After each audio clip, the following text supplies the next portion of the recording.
at the historic Maniram John Stadium in Marabella, a place rich with both sporting and cultural significance. When the Spanish explorers first arrived, they were captivated by the stunning seaside views and named it Mar Bella, or Beautiful Sea. Built for the 2001 FIFA Under-17 World Cup, this stadium is named after the legendary long-distance runner who has the first to bring home a gold medal for Trinidad and Tobago. This stadium has seen countless epic battles, and today's clash is no exception. As we prepare for round 13 of the SSFL Premiership, St. Benedict's College and Presentation College go head-to-head in this crucial Southern Derby. The Premiership title is on the line. The atmosphere is electric and the stakes couldn't be any higher. St. Benedict's, after a hard-fought draw on Saturday, know that a win today can get them closer to the league champions. But Presentation, with a game in hand, are hoping to cast dark clouds on their sunshine. Weather conditions for today here in the south of Trinidad and Tobago, it is 32 degrees Celsius, 65% humidity, and 9 kilometers per hour wind speeds here in the Maniram John Stadium. Of course, there is action as well over in Jamaica. Manning Cup round 2 there, so be aware of that as well over in Jamaica. But it's Liu Chin here, alongside none other than Brent Sancho and Colin Murray this time. Colin, they told me I was calling your name first too much. Well, nothing is wrong with that. Yeah, no, happy. Absolutely nothing is wrong. The only one who would object to that is you know who. But that's why I had to make sure and say his name. I must say, normally the script, I enjoy it, but today you all overdid it. That educational knowledge about Marbella, Colin, I'm sure you were edified with that. Certainly so. Absolutely. Well, since today is all about Brent Sancho, we're going to go into his favorite segment of the SSFL build-up, none other than the Goal Cam. Goal Cam! Here we go. iPhones, Androids, all part of it. But Mr. Clement here, what a finish. What a goal. We'll be seeing more of him today. Hopefully, for his sake and presentation's sake, that he will be putting it in the back of the net. This is, again, at San Juan North. Cutting inside and finishing cool as you like. Well done to the camera person. Well done to Presentation College. Daryl Garcia, another player that we expect to feature here today with a goal down at Mahai Oval. Colin, I asked the question, how come every single goal cam we have at least 2 from Fatima College? They said that you actually pay someone to stay in Fatima ground to do footage. Brent, you have to understand, goals happen at Fatima ground. Goals happen quite a lot. But here we go. Elijah Baptist of St. Augustine Secondary. Finish there by the young man. Mr. Hospitalis. Again from St. Augustine. Yeah. Finishing astutely there. And of course, down at Queen's Royal College, Stephen James putting the ball at the back of the net. Now I like this. This typifies goal cam here. A little bit of cloudiness, a little bit of shakiness, celebration. But goal cam. But I tell you what, Kyle James, I mean, he just can't stop scoring. in a Signal Hill team that is not in the top 5, but this guy just continues to score. But that's our goal cam. Absolutely. And of course, continue to send in those goals at ssflgoalcam@gmail.com to see those goals broadcast right here on SportsMax. But let's zone into the football a little more and look at round 12 results and of course the standings as they are. Well, we call it the business end, but we're really getting on into it. Of course, Arima North Secondary, that game that we broadcast, winning 2 goals against St. Mary's College. 4-1 victory for Queen's Royal College against Trinity College East. I signaled that one Miracle out. Ministries, look at that.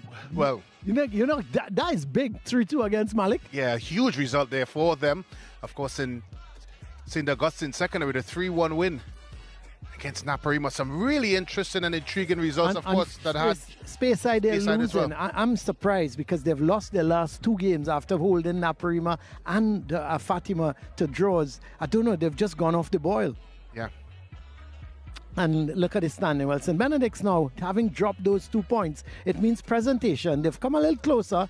The gap now is what? 4 points. But the important thing we have to remember, presentation, they have this game in hand. Fatima continues to try to get as close as possible, but it's out of their hands. They have to hope that the top two lose points. Arima North still unbeaten, and then when you go down to the bottom, St. Mary's College having lost that game, they're still in danger. This is tight, Colin. Yeah, down it's at really the bottom. tight. Really, really tight. I was thinking Speyside would be going out of it, but they're still deep in trouble.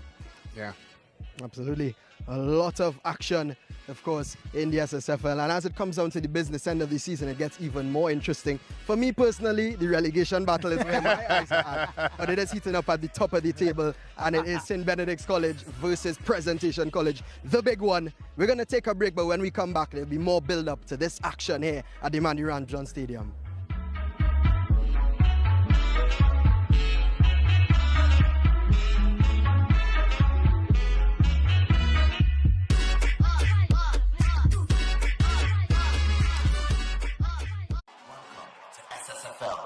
You're watching coverage of Secondary Schools Football League, brought to you by Carib Malta, 0.0% alcohol.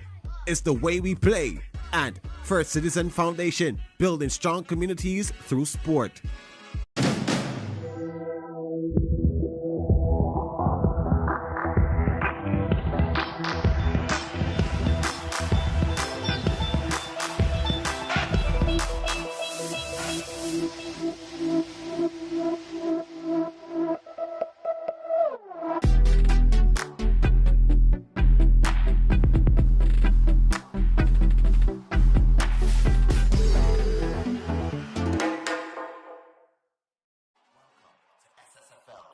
You're watching coverage of Secondary Schools Football League, brought to you by Carib Malta, 0.0% alcohol. It's the way we play. And First Citizen Foundation, building strong communities through sport.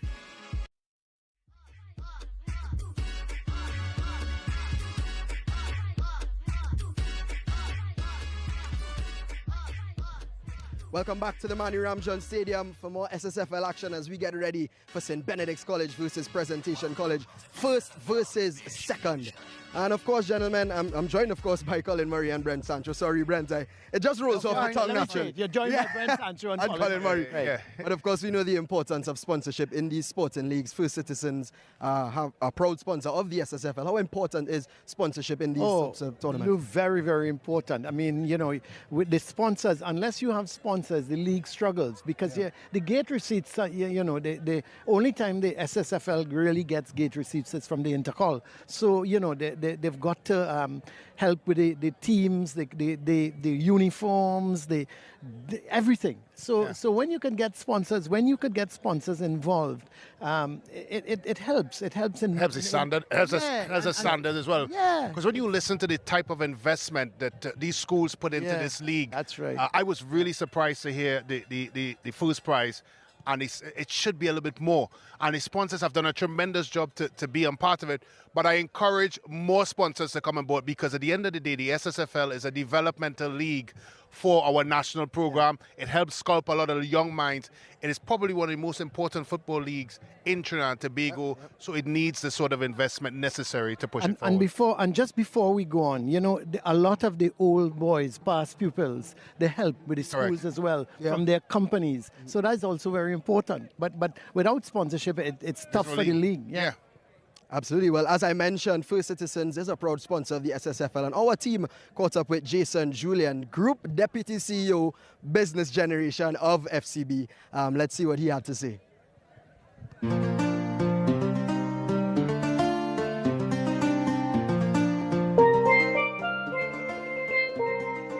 We consider ourselves a key member of the community and the national community, and we pride ourselves in investing in everywhere that we have operations. Trinidad and Tobago is home. So here being home, we have to do what is best to help lift the spirits. And sport is one thing that brings people together in a different, special kind of way. And right here in the Secondary Schools Football League, there's a special magic. This is where it starts. So that what you see in the National Stadium with the national team, it has its beginnings right here on the football fields of secondary schools all across the nation, So we believe that unless we are part of this process, we're not going to see that joy that happens in the stadium at the end. And we want to see these young men and young women flourish in a special kind of way, and we have to be part of this as first citizens. I think unless folks like ourselves who believe in the future of Trinidad and Tobago, who believe that we all need to grow together, unless we are part of the process of success, I think we're all in trouble. So you talked about the Football League and then the Premier League is a process, is a pipeline of talent. So if you think about any process of growth, you have to start with the young, then there's adolescence, then there's a senior level of success, and then that bears even fruit further down the line. So that process of helping something that starts as a seedling flourish and become something bountiful, it requires investment. And if that investment is not just time, it's effort, and it's money. So for us, this investment, we've seen returns over the last 13 years. So for the last 13 years, we've been consistent, we've been committed to see what has started as a seedling come to bear fruit for us all. And we're going to continue to invest, because unless we have partners like ourselves who take it seriously, who are committed, who continue to put money where our mouth is and to help the community flourish, you're not going to see that success on the national scale and on the world scale. This is a school that is part of the Magnificent Seven. This is a school that has 150 years plus of history. I should have that number wrong, but it's a big number, right? The point is, the DNA of this school is one of greatness. You ask any Royalian, that Royalian pride side there is bled into us. So what I tell the gentleman is, listen, represent us well. Represent us well. So in victory, we are magnanimous, we are proud. In defeat, we are gracious, and we are resilient. So life isn't a simple thing, in that it's not a one-sided equation. And it's not just academics and sport. It's character, it's community, it's spirituality, it's health, it's well-being, it's giving back, it's camaraderie, it's your family. So what I would say is that balance is a balance that will teach you about life. And you wouldn't always get it right, but the commitment of finding balance and harmony is the real journey.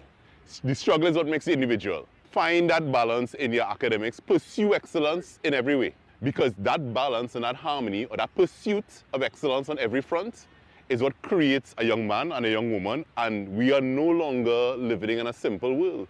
It's a world full of complexity, that is boundaryless, that has multiple challenges coming at us. So please, pursue excellence in every way. We are not just a passive participant in the sporting calendar.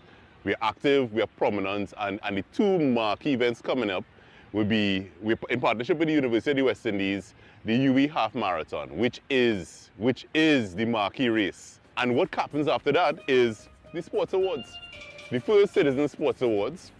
We've seen many of our junior athletes do tremendously well and make us proud. And our senior athletes continue to represent us well. And it is our way of recognizing the potential, it's our way of recognizing the efforts, and our way of recognizing the sacrifice, consistent sacrifice for us as Trinidad and Tobago. Good stuff there from Jason Julian. Gentlemen, he mentioned the linkage between the SSFL and the TTPFL. How important is this league into the senior level? Very important, because you have some of the teams that don't have a junior team. Yeah. So they've got to look elsewhere. And the SSFL, what is good about the SSFL as well is that we're covering a lot of the games. Yeah. So they're coming live on TV. Some of the clubs themselves send out guys to scout players. Yeah. So, and you talk about Young Sween, you talk about Quashie, just two of the names come to mind. Yeah, of course. So, they've come all through here. Well, I think as well, Mr. Julian probably alluded to the fact that First Citizens also plays an integral part at the next level as well. They've sponsored the First Citizen Cup for well over 20 years, a premier knockout competition at the senior level in Trinidad and Tobago, which produced some really, really good highlights and good reels as it relates to football. So their investment in the sport has certainly been felt throughout both levels, at the mid-level with the juniors and, of course, at the senior level. I agree. Well, Brent, you mentioned some moments and some highlights, and the 60th year of the SSFL has produced some absolute gems. So we've actually put together a top 10 goals of the season so far for you. Let's take a look at that.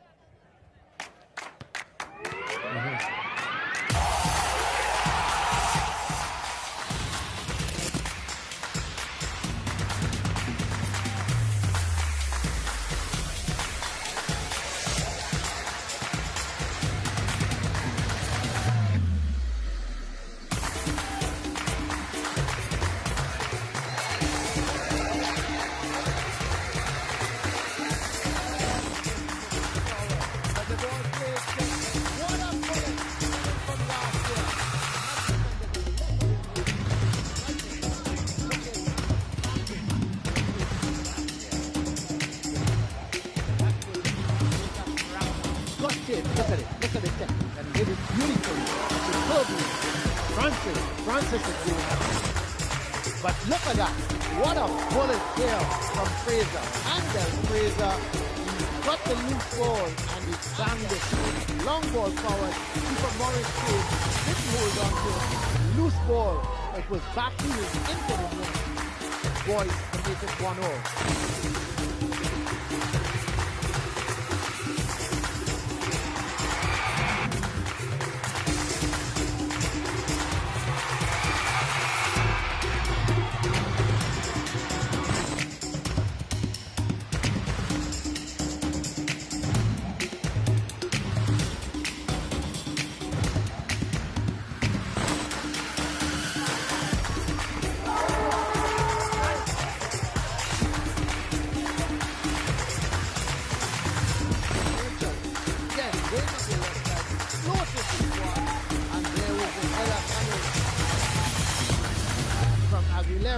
And that needed 2 goals to make a really good header from you.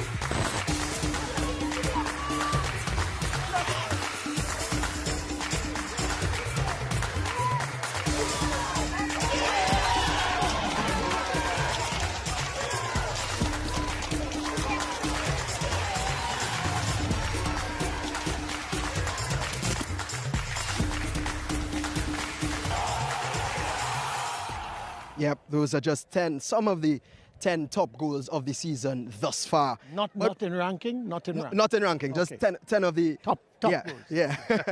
Because I like Fraser's goal, but I know you all love Mike John. Yeah. I think John probably, yeah. Okay.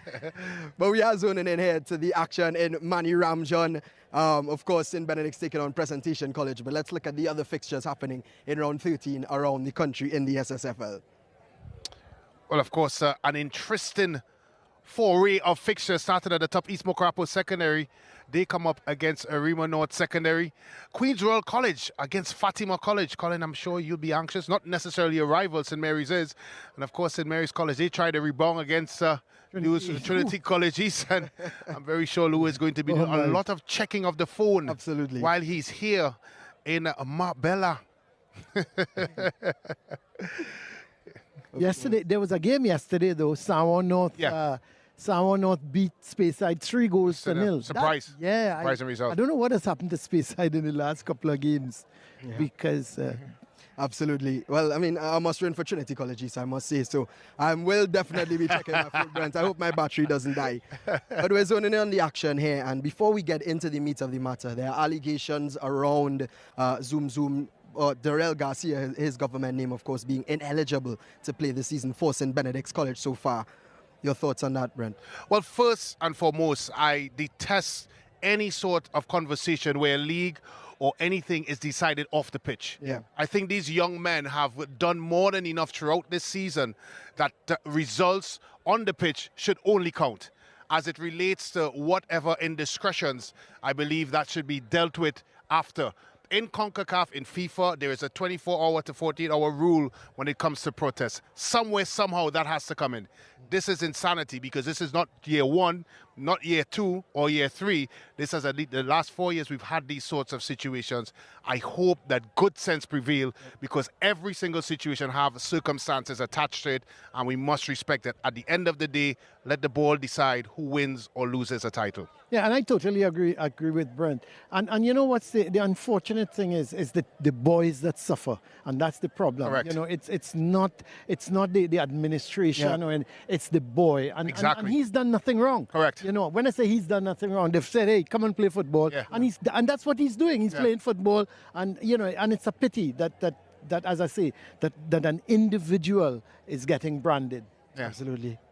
Yeah, well, we'll see how that all plays out in the coming weeks. But we dealt with the off-the-pitch issues. Let's deal with on the pitch right now. Presentation College, defending national intercol champion, second place on the SSFL table right now, gunning for the league title against their southern rivals. How will they come into this one? This is bigger than big, isn't it? It's a grand one.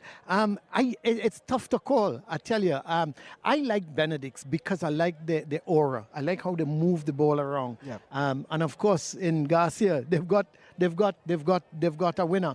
But Presentation, on the other hand, they're always very organized. I've always found Sean Cooper's teams are well organized at the back. They've got a good defensive midfield to support the defenders. And then in Boyce and Clement in particular, and even Jacob wide, they've got some good attackers. So, you know, they could spring a surprise. I think it really comes down to how well presentation defend in their 1v1 situation. You talked about St. Benedict's and their individual brilliance, but they're going to have to be very good in their defense. This man here in your screen, of course, scoring 2 goals against San Juan North on Monday. He will be in a Ridge Raymer form, but they have to be able to put the ball in the back of the net when they have that choice. Both him and Boyce are, of course, expected to do that, but it's how well they defend. How well they defend those fine moments in the game will dictate how this game unfolds. Yeah. Well, St. Benedict's College lead the league table. They're invincible at this point in time, unbeaten. Surely they have to be beaming with confidence. Oh, yeah, they must be. And you know, I think the result against Signal Hill will wake them up a little bit.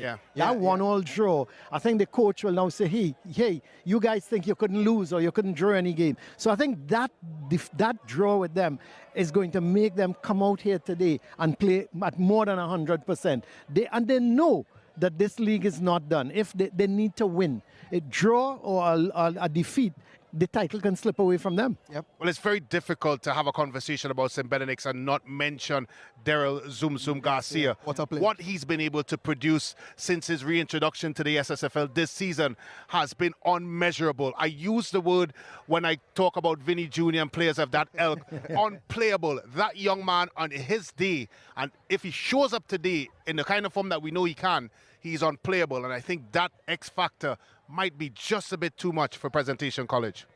Well, one man that will definitely be hoping that Darrell Garcia brings it today for St. Benedict's College is none other than Coach Boyce of St. Benedict's College. And of course, the Gaffer stories are back. Let's see what Coach Boyce had to say.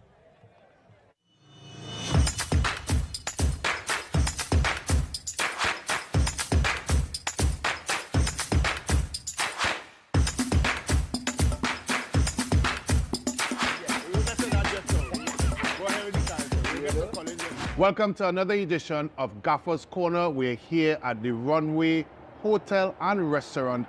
I'm joined by none other than, and they call him Coach Boyce, a.k.a. Ballo. So how did you get started in this school? Actually, it was just from a community, St. Mary's, which is located in Freeport. Take a little run away with a friend and them and just fall in love with it. Tell me about your first entry into secondary school football. I was coaching W Connection under 16 at the time. And one of my sons were playing for Capichaima. A day, I get a phone call from Mr. Lawrence. He said, well, we need some assistant and whatever. And when I went in and I looked at some of the players, I said, oh, where is that? I said, oh, where is that? I said, this is that task here, you know. Some good defenders, but they line down on the ground all the time. Good strikers, but they don't know where that channel run. And we started to develop players in the right way in terms of when the season finished, you had to continue playing. We didn't lose a game that year. We went undefeated in the league, undefeated in the Big Five.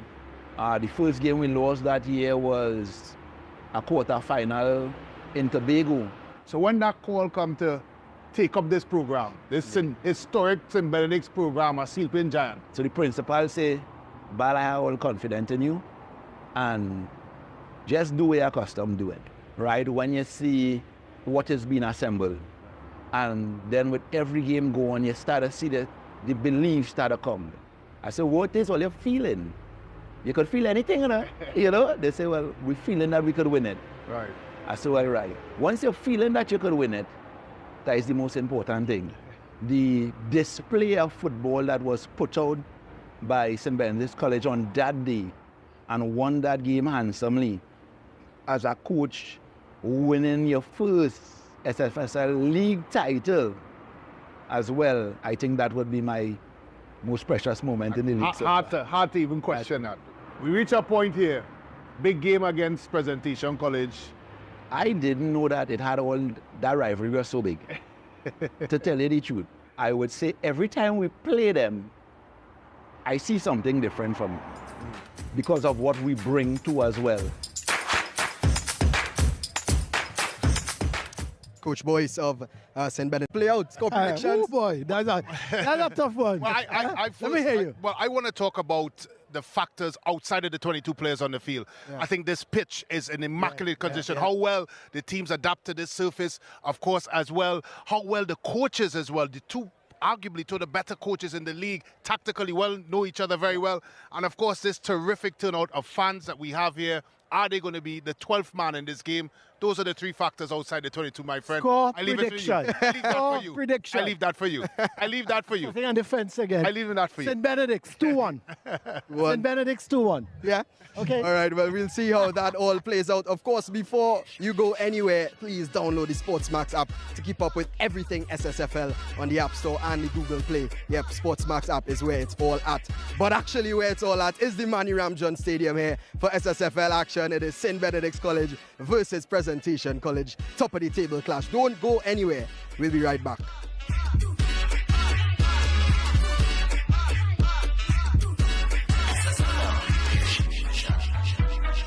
You gave us the inspiration to be first. We gave you the solutions that put you first. You trusted us with your vision. We paved the way with innovation. You walked with us side by side, and we continue to serve you with pride. First Citizens is proud of everything we've achieved together.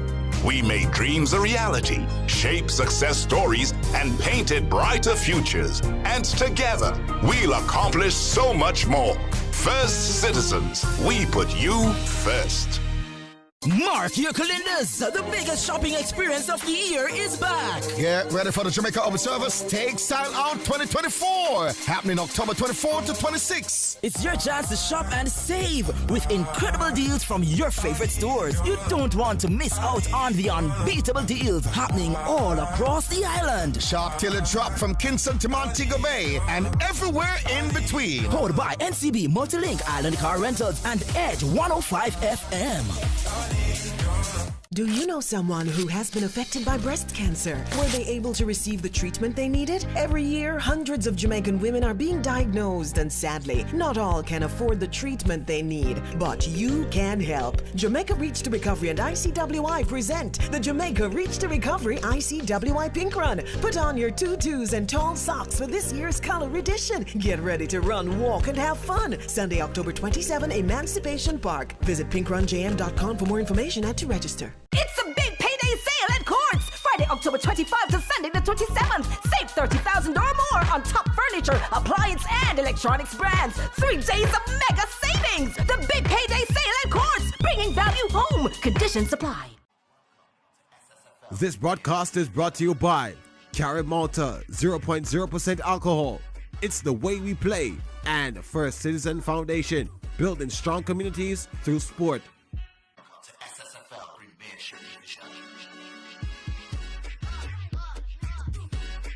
Welcome back here to the Manny Ramjohn Stadium. It's a big one, or a grand one.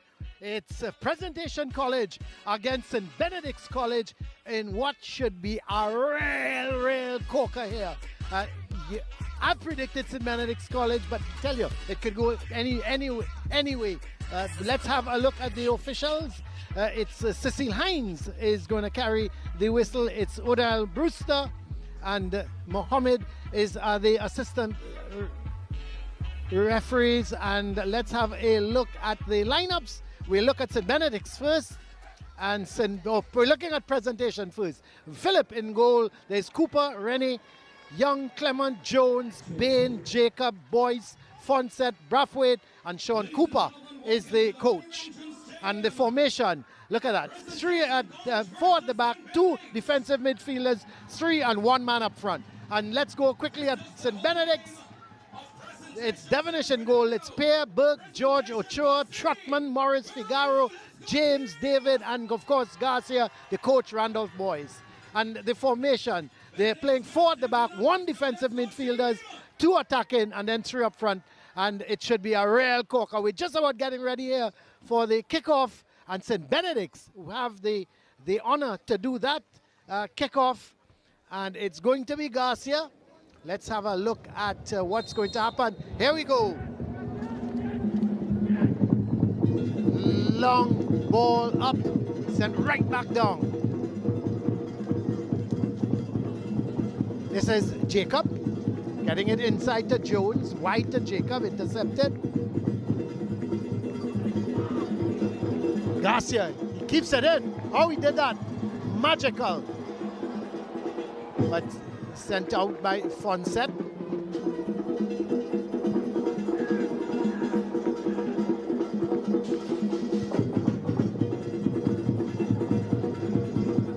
And it's going to be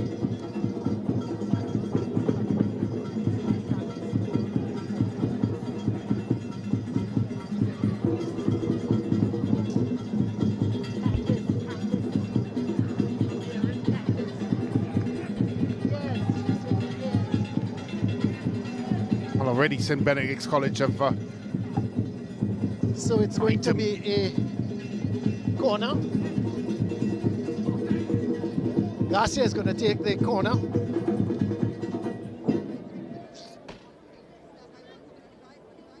Here is the corner. The heads go up, headed wide. I tell you what, Colin, there were about 4 yellow shirts and were just nestled in that right above the penalty box. And they easily could have put that ball into the back of the net. They all were unmarked. The question is, where was the presentation marking?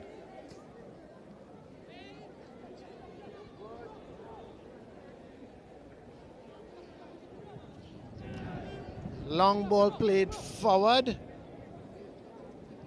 It's done well, boys. Really well. Here comes Vincent. Looks like Clement. Clement, yeah. Long ball up front. That'll be an interesting battle up front between, of course, a back four of St. Benedict's College and, of course, boys.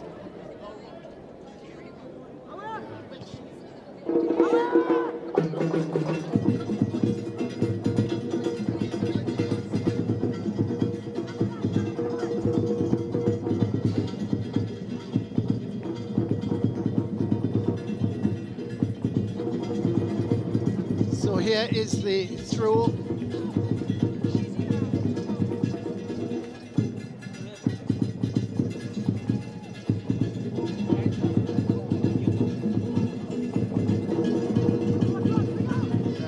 So here is presentation coming forward. And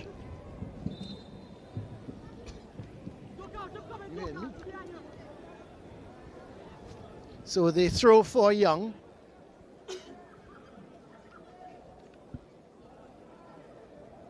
Young with the long throw.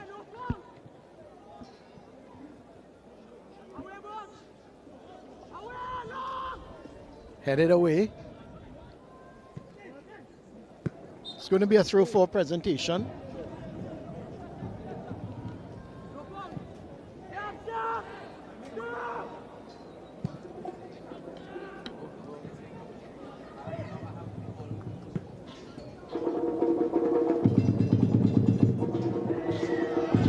Nice skill. Clement going down the line for presentation, and it's sent out. It's going to be a throw for presentation.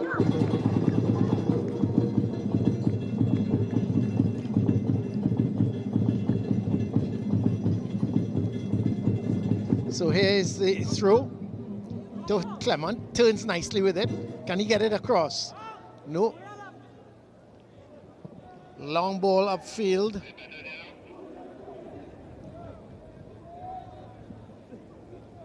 It's not going to be kept in. Yes, it is kept in.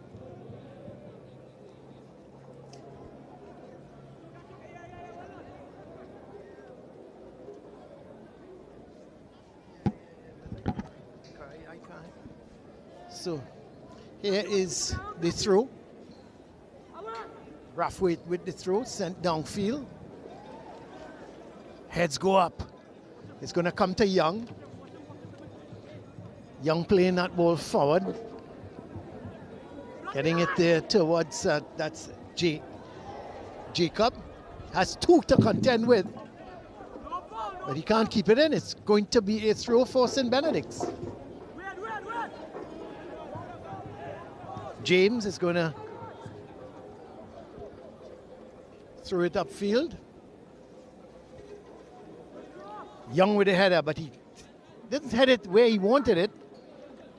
Ball's picked up here. It goes wide to Young. Young playing it forward to Jacob. Late tackle coming in there from Trotman.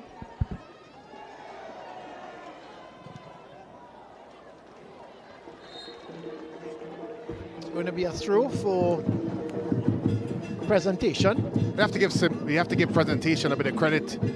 They've pinned St. Benedict's College back a bit. Yeah, they have. With controlling of course, possession. And been knocking it around nicely. Yeah, they're trying to play, they're trying to probe and look for spaces in behind.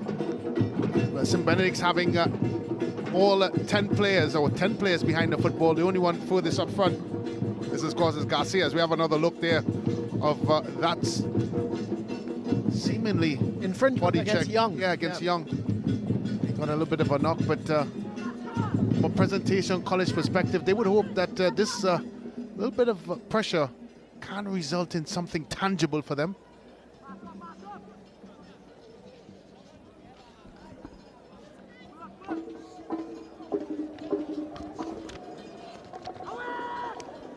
So a long throw right into the box. Is Young going to get it? He does. Comes in field with it. Picked up by Jones. He plays it forward, trying to get Jacob going. And there was a bit of a deflection, so it's a left-sided corner for Presentation. They've started well in the first 6 minutes.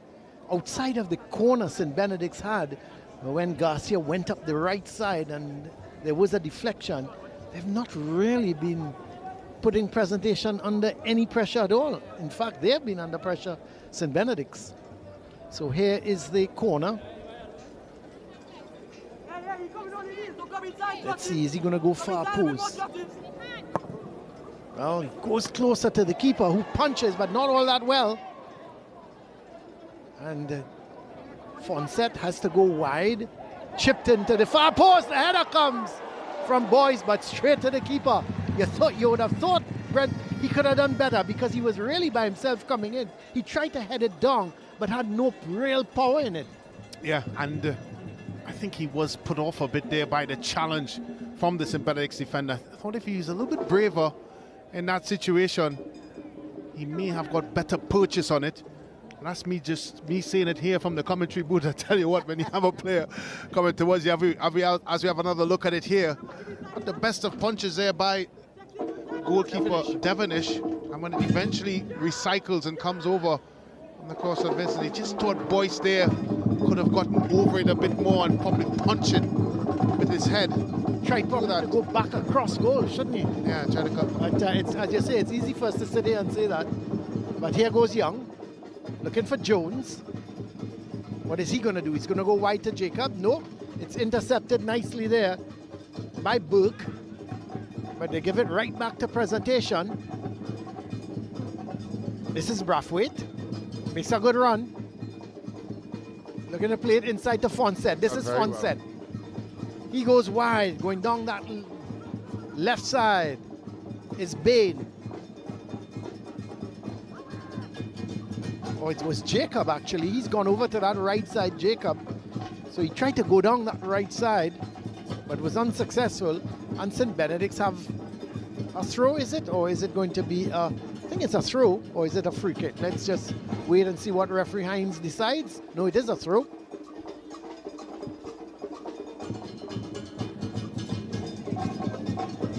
Fonset. Wide is Jacob. Being confronted here by George. And it comes off of Jacob. It's going to be a goal kick for St. Benedict's. So Presentation continues to dominate the ball so far in the first 9.5 minutes. We've had one chance really, but other than that, a lot of possession play. Ball headed out by Rennie. Throw quickly taken. Burke goes all the way back to James. Ball going across to Morris. Plays it wide, looking for Garcia. Doesn't do badly in taking it down. Tried his one-time shot as that ball hit the ground, and as it hit the grass, you could see him trying to hook it back towards the far post, but was not successful, and the ball went out. Let's have a look, Brent. Yeah, and only a player that's in the form that Garcia is in will attempt a shot from that angle. Something audacious as that. Well, I think audacious is being kind, to be fair, Colin. It was a lot more difficult than that. He got a lot of power behind it, but direction was always going to be the question mark, and certainly didn't trouble the goalkeeper. Well, here's Jones getting it forward to Bain, and it's sent back upfield. Rennie is going to keep it in. We have a player down. Yep. Referee Hines is just going to have a look. And who is that? Let's see. Could be Pear. Not sure if it is Pear or Morris.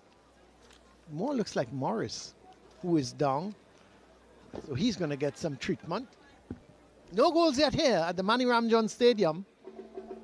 Presentation College versus St. Benedict's College. Not a bad crowd at the moment.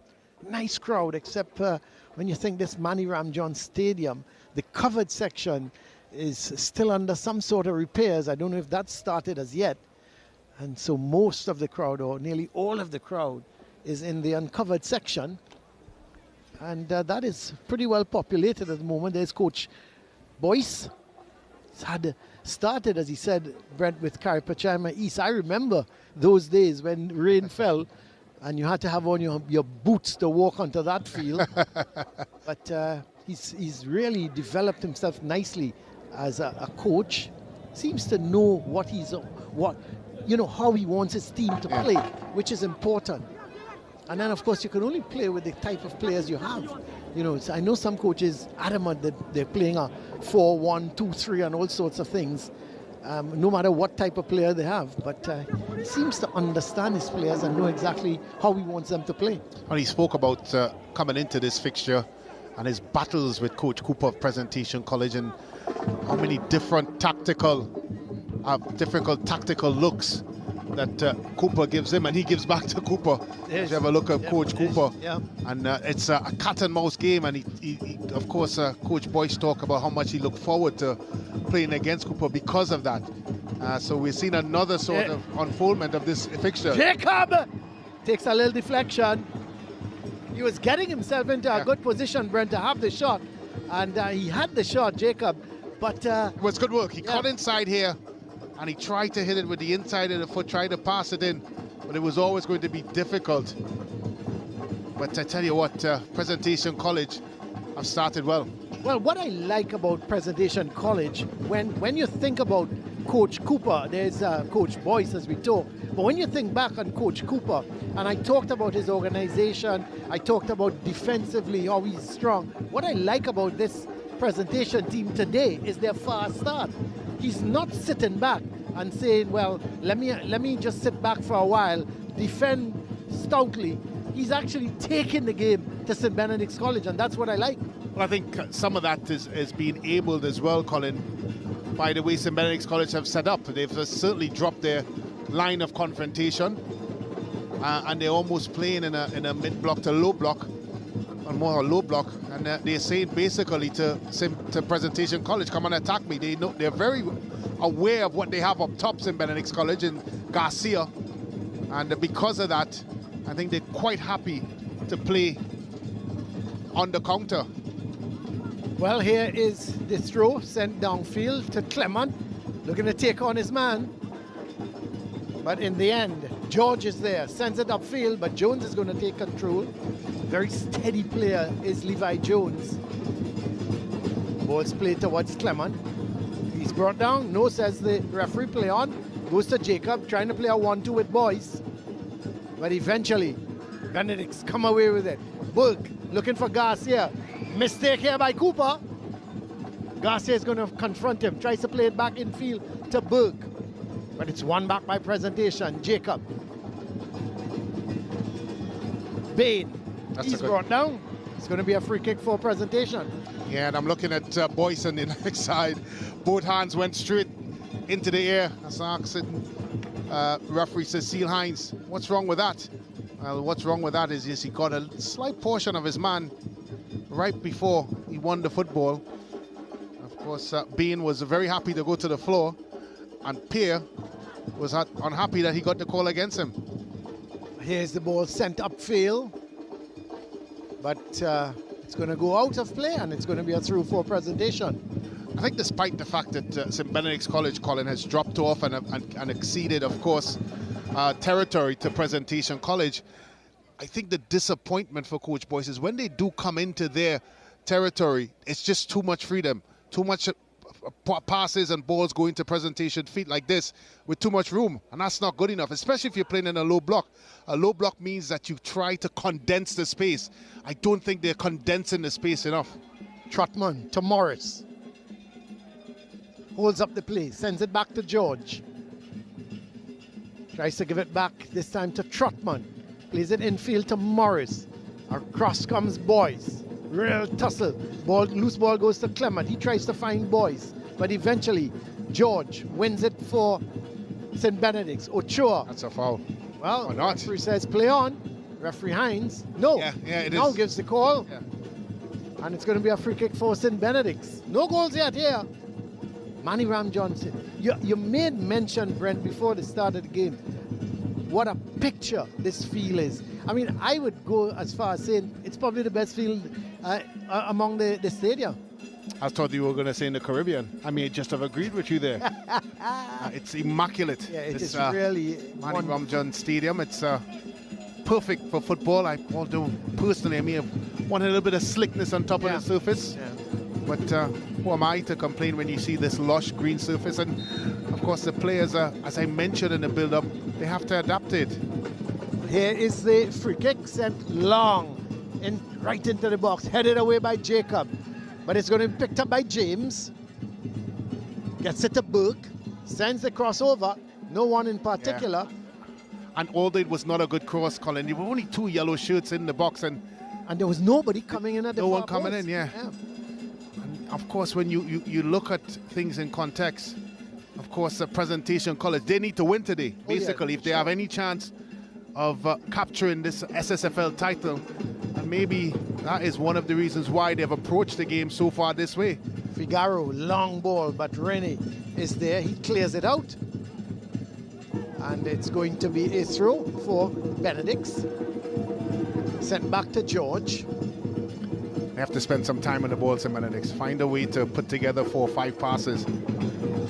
Just slow it down a little bit. Yeah, they look nervy on it, Colin. They're outplayed at the moment, there's no doubt in my mind. But here's Morris. Does well. Gets it wide to Trotman. Swings it in, but Cooper is there. Ooh!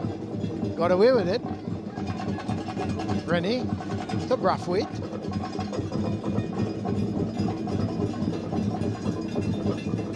Chips it forward, trying to find Bain. But Jones, handball. Ball came off his thigh onto his hand.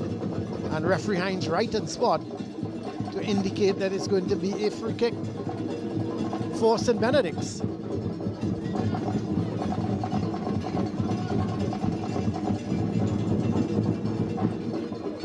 Yeah, just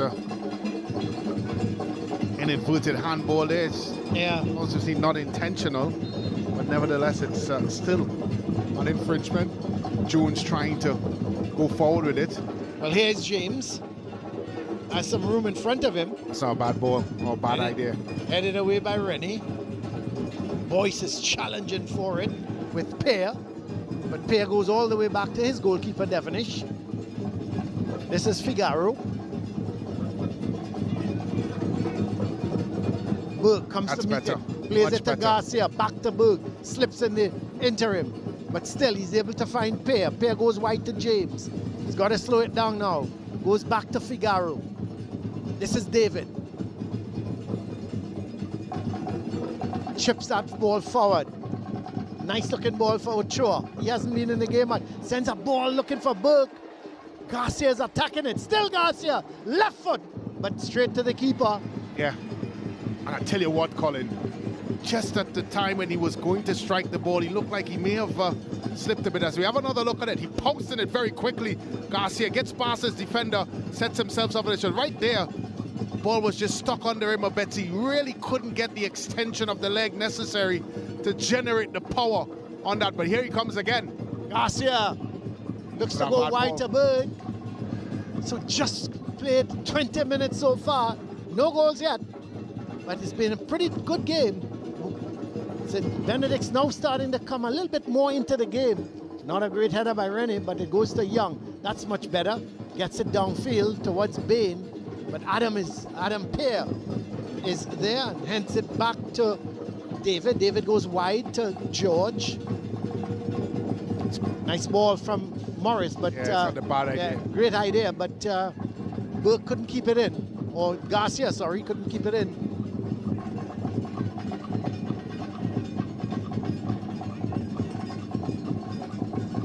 So the ball throw goes.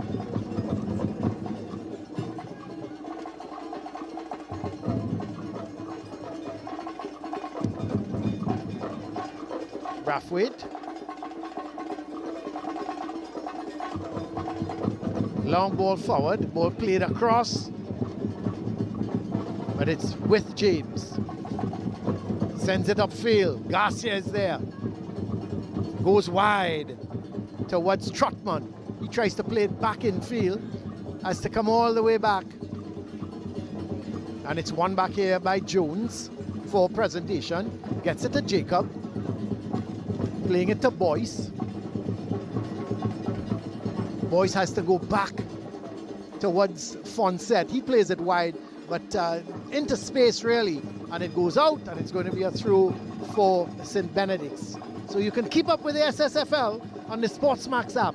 Download it from the App Store or Google Play to catch all the action and updates from the league, wherever you are, whenever you want. So you can keep up with the SSFL on the SportsMax app, and you can download it from the App Store or Google Play, and you can catch all the action here at the Manny Ramjohn Stadium. And as we talk about action, there is that St. Benedict's rhythm section, and they're keeping us entertained here and very lively at the moment. And they're trying to inspire a St. Benedict's team, who at the moment, you have to say, is being, I wouldn't say outplayed, but certainly you have to say presentation has had the measure of the passes and the possession so far in this game, and we've only been playing for 22 and a half minutes. The ball goes wide towards Young. He plays it in field, looking for Jacob.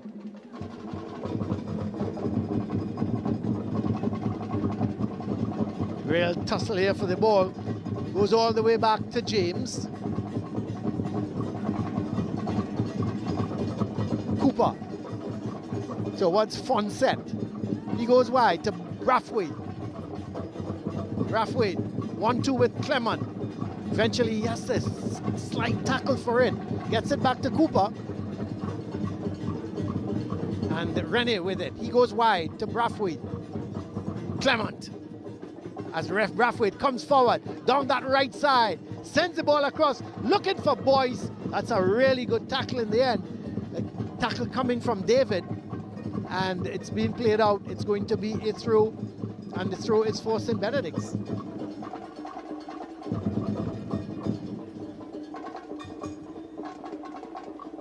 This is Ochoa, looking for Garcia. Ochoa back in possession. What is he going to do with it? But foul committed on him, and Ochoa himself is going to take the free kick. He wanted some movement, but there was none, so he's going to leave it, and Pear is going to come across to take it.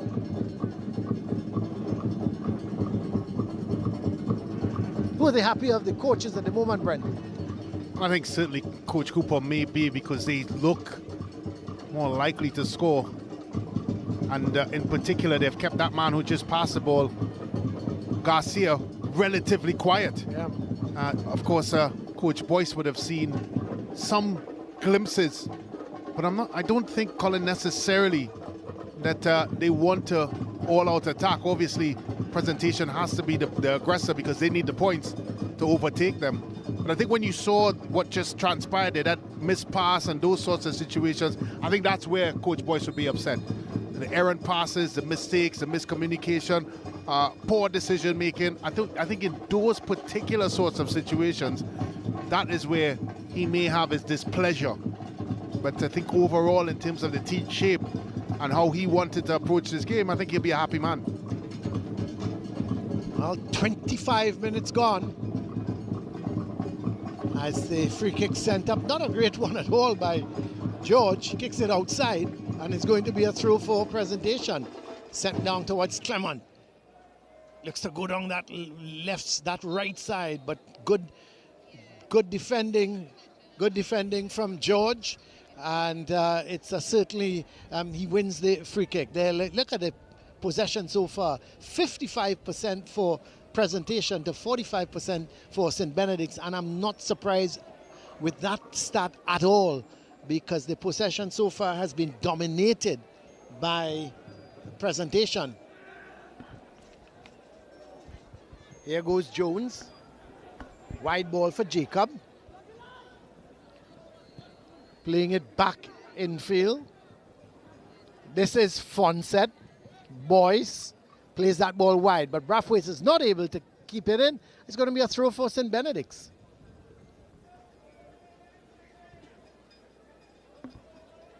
Here is the form guide here of Presentation. Look at that. Win, win, win, win, win. Or should I say 1-1-1-1-1? Yeah, remarkable, though. Yep. They've scored 18 goals in that time and 3 goals against. And we do comment a lot on how pragmatic Presentation College could be at time, but they've scored a lot of goals in the last couple of games. And I tell you, I think you made the point. Two guys, really. Boyce and Clement. They've been in scintillating form. You know, and a player who, you know, sometimes you don't mention him at all. You don't mention him at all, Jacob. He is a fine player. He tends to play wide on the left. But when you think of Boyce and Clement, they have 16 goals between them. Yeah. And look at the form guide for Benedict as well. Just that one draw coming against Signal Hill. No one would have thought of that. But then, I mean, they went on 10 wins on a trot. So you've got to say that that they've been excellent. Well, we have a cooling break brought to you by SportsMax, and the players are going. It's not that hot, thankfully. Well, it's quite humid. Yeah, it is. And no sun, but the humidity is what is taking toll. I think we have to be reminded that St. Benedict's College have, throughout this league format, started slowly. We've seen them go behind on several occasions, and then they came roaring back. I just wonder if this is a similar sort of situation for them. Of course, terrific turnout here in Marbella, aka Marabella. Yeah, it is a tremendous turnout, isn't it? And all in the uncovered section, of course, because the covered section is not utilized at the moment until repairs can be done to this stadium, which is such a pity, because we keep harping about how superb the ground is. The pitch is absolutely, you know, you couldn't want to play on a better pitch than this, Brent. You know, it's lush green, the bounce is good. You know, it's really wonderful down here. Well, you leave very few excuses for a player when you see this sort of surface. Very much a field where passing and movement comes to the forefront. It's a very fast field as well, the outfield. It's the ball does roll at quite some pace. So we're going to restart here with the goal kick.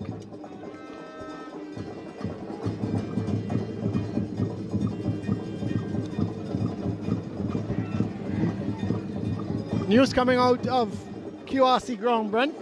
Don't know if you heard anything. No, I haven't. You haven't heard anything? No, I haven't. Out of QRC ground? I leave the hearing for you. Oh, I see. Well, I understand that Correa has scored a brace and Fatima lead QRC by 2-0. And the thing is, they're going to keep pressing, Brent. And I understand Luchin is dancing somewhere in the crowd. That explains. I saw someone running around the track. Yeah, that explains. Well, yeah, it's Trinity East. They've got 1 goal up. Well, But it's early days yet. He needs to stop dancing at the moment. But he needs to stop running around the track. He was doing a victory lap.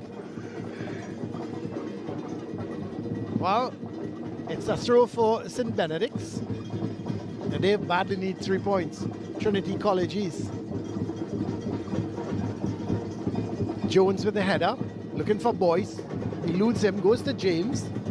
Just slots it right back in the defensive third of presentation. And ball goes all the way through to goalkeeper Phillip, Marcelo Phillip. Brent, the son of Marvin Phillip.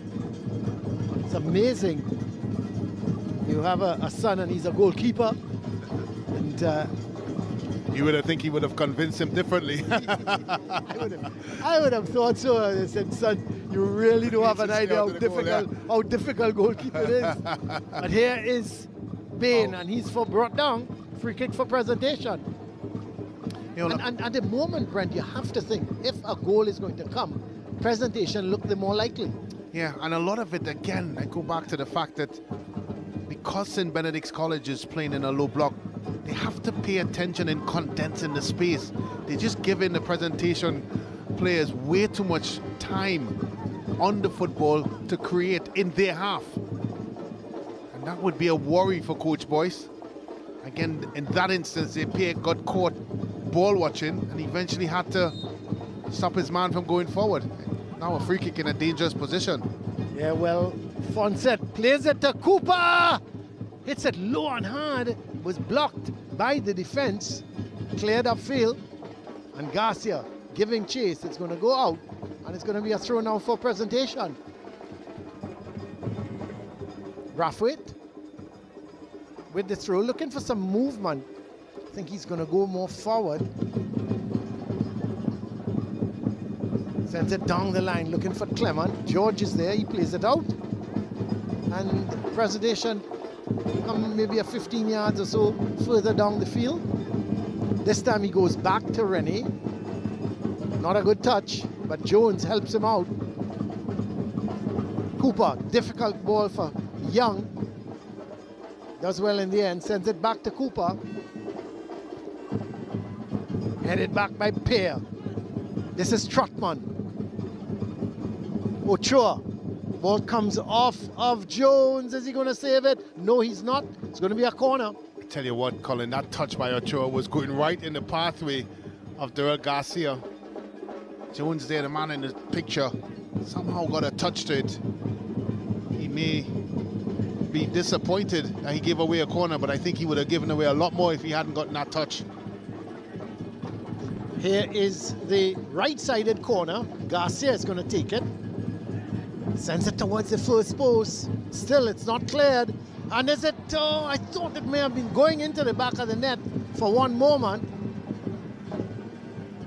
Because James was there, but just couldn't get a touch onto it to get it away from Devonish. Brathwaite. Laying it down, looking for Clement. But George is there, being harassed by Clement. He's got to be careful. And just as I thought, Clement wins it, but tried to get it in field towards Bain. Pear goes wide to James.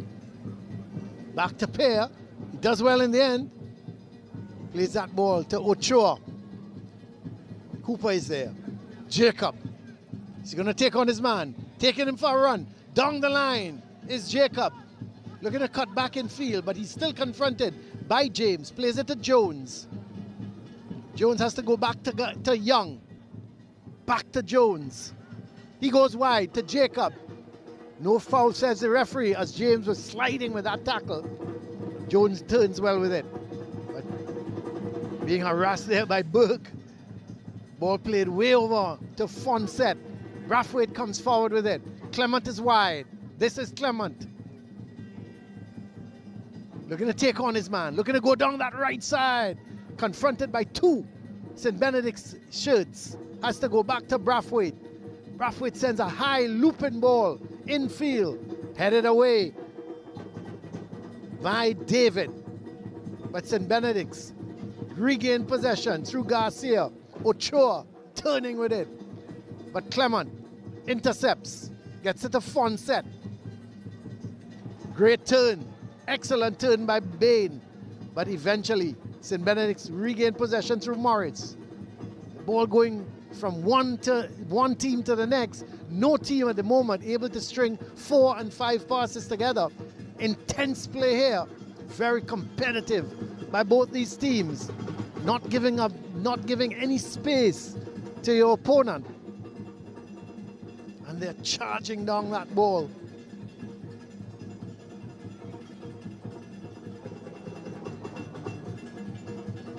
That's a long searching ball. Play to Fonset. This is Jones. Back to Fonset. He's got Clement wide, but he's also got Boyce in front of him. But Bain wins it. Fonset. Brathwaite is wide. Can he get that? He certainly can. He slips in the interim, but regains his composure. Goes down that right side. Sends the cross in. Comes off of the defender. A right-sided corner for presentation.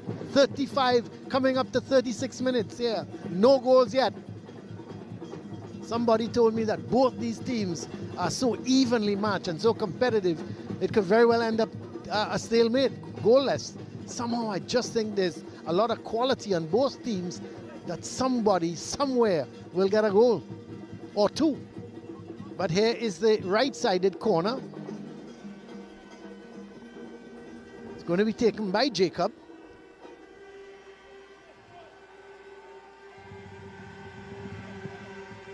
Sends it, curls it away, the heads go up. Ball goes back from Bain towards Fonset, and it crashes off the face of, let's see, let's just hope he's all right. Crashes off the face of Burke. Seems all right. Referee Hines has gone to have a word with him to make sure he's all right. Yes, he is. I've seen on many occasions a ball smashing on a player's face, but I've never seen a player take it so peacefully. Yeah. Doesn't go down or anything. Nothing like that. I went down for him because it looks very painful. Here's Young with the long throw right into the box. The heads go up. Goes to Jones, who has a shot, but no real power. And there were a lot of bodies in the way. And eventually, the clearance coming from Figaro on to Bain. And it's going to be a goal kick for St. Benedict's.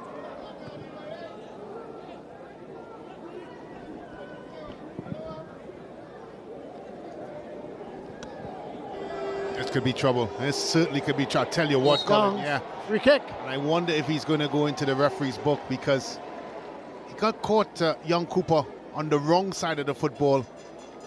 Good run in there again by Garcia. Very lucky not to go into the referee's book, because once he got on the wrong side of the ball, as we see here, look at his hand. He started here to pull, and he looked, Colin, like he could have been the last man there.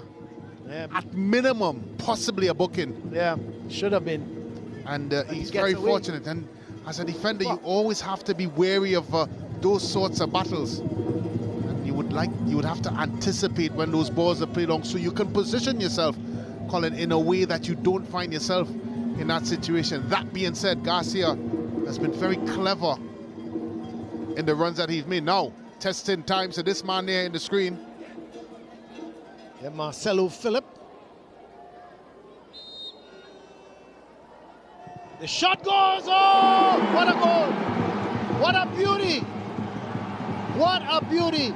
In minute number 39 here, Adam Pear has put St. Benedict's ahead.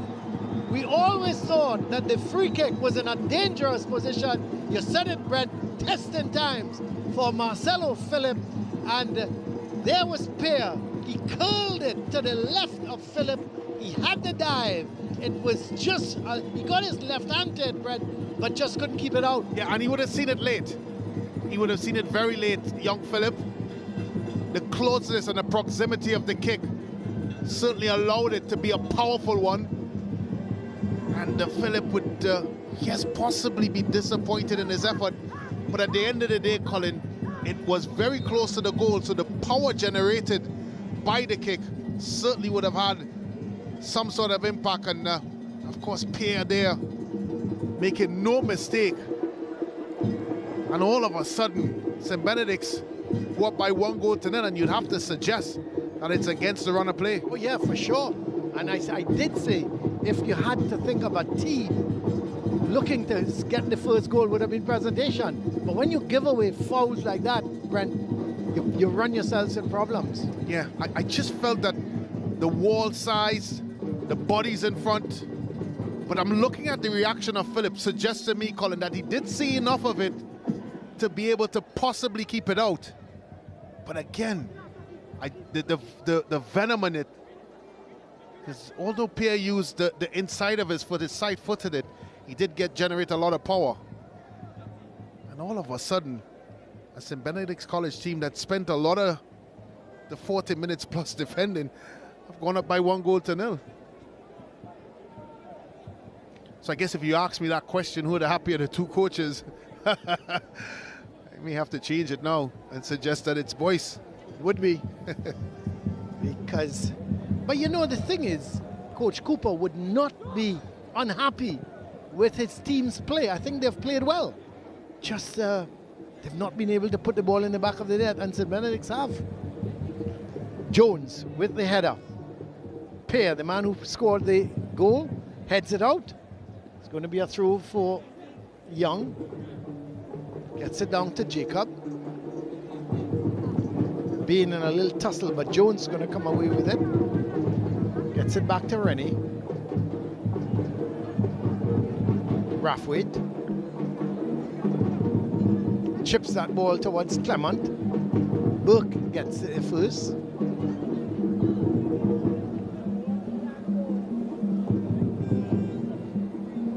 No one in particular. Ochoa finally gets it to Trotman.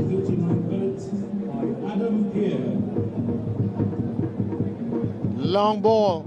Oh, Cooper slips at the most inopportune time. Look at the space Garcia's got. Tries to wrong his man, has the shot, but I think the ball went from one foot to the next, and he was never able to get the shot away. There goes Jacob. Comes off of Pierre, and it's going to be a throw for Presentation. Well, what a time to slip Cooper. Luckily, they didn't really pay.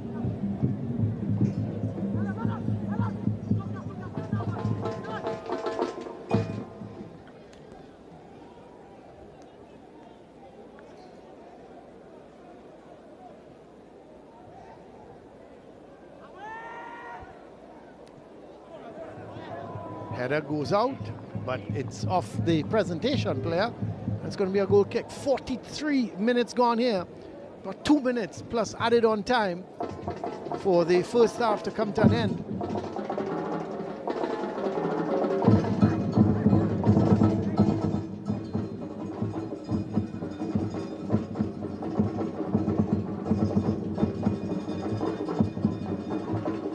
That's a good kick.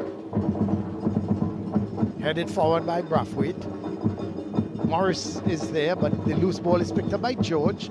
He's going to allow it to run out, and it's going to be a throw for St. Benedict's. So keep up with the SSFL on the SportsMax app.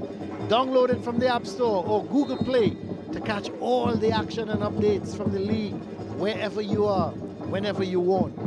So you got to keep up with the SSFL. Got to keep up with this game, St. Benedict's Presentation, on the SportsMax app.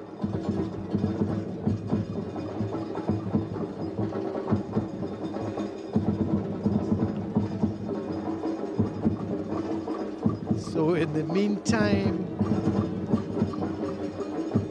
player is down. It is goalkeeper Philip. Not sure what's happened to him. He's seemingly saying to the physio that his knee, something in the back of his knee.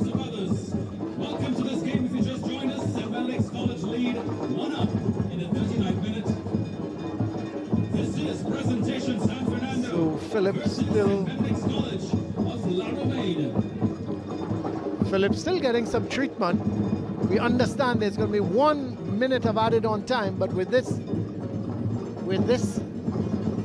player, Philip Dong, I'm sure we're going to go on for maybe an extra 2 or 3 minutes. Be a pity if he has to come off. Marcelo Phillip was beaten by that man that was just in the picture.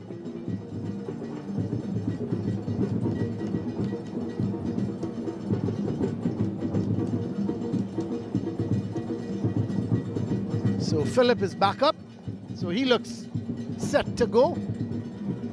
There will be 1 minute of additional play time, 1 minute of additional time.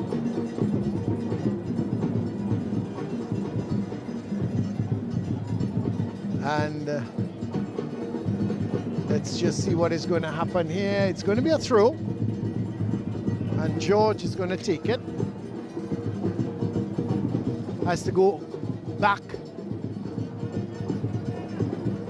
David goes to Figaro.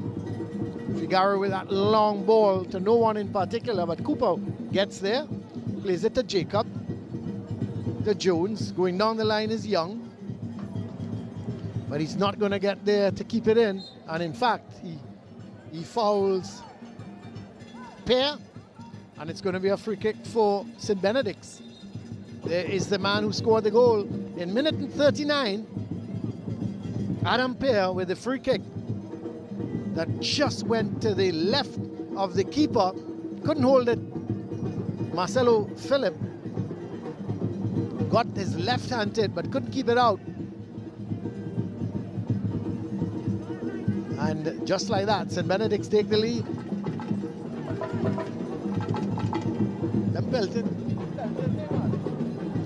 Long ball played forward. Rene is there, or Brathwaite sends it forward. This is Jacob. Still Jacob. Brathwaite regains possession. Gets it wide, and the referee Hines blows the whistle to indicate that we've come to the end of the first half. And at the end of it, St. Benedict's, they lead by a 39th minute goal coming from Adam Pear. And it's 1-0 here, St. Benedict's lead. And you have to say, slightly against the run of play, Presentation had much more of the possession, but they were not able to put the ball in the back of the net, something that St. Benedict's did. So at the halftime here, St. Benedict's, they lead Presentation by 1-0. But let's go pitch side, because Brent Sancho, he's got the captain of Presentation with him, Cody Cooper. I'm here with Cody Cooper, captain of Presentation College. Despite a large share of possession, you're still 1 goal down. Your assessment of the first half? Well, we start off at a decent pace, but coming in the second half, we are coming harder, stronger, and more aggressive. Well, as you look at the goal that you conceded, the build-up to it, are there any concerns that St. Benedict started to grow in confidence as the game went along? No, we continue playing our game, and we'll continue focusing on what the coach told us. Thank you very much, Cody, and all the best in the second half, son. I'm now joined by young Darrell Zoom Zoom Garcia. Despite not having the majority possession, you still go 1-0 up into the half. Your assessment of the half? Well, I feel great. My team come out and play strong, so I'm very happy for this first half here. Well, I remember the last time we spoke, you promised me that you were going to score in the second half. You're going to make a promise like that again? Yes, I'm going to score again. Thank you very much, son. All the best in the second half. When we come back, of course, a 1-0 lead by St. Benedict's College against Presentation College here at the Manny Ramjohn Stadium. When we come back, we'll have first half highlights and, of course, first half analysis.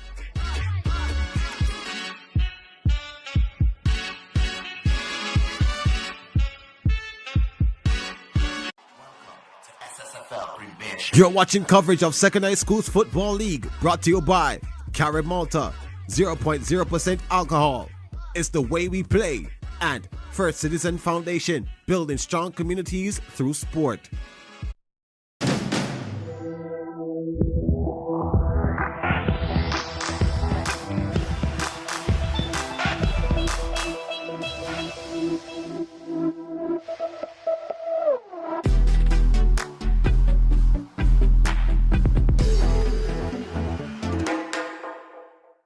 You gave us the inspiration to be first.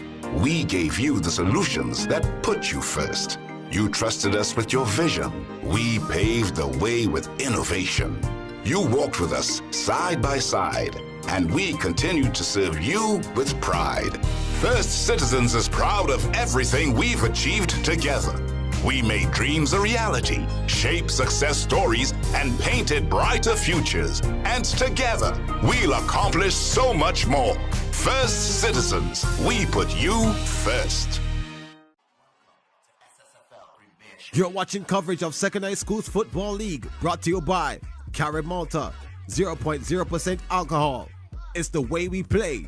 And First Citizen Foundation, building strong communities through sport.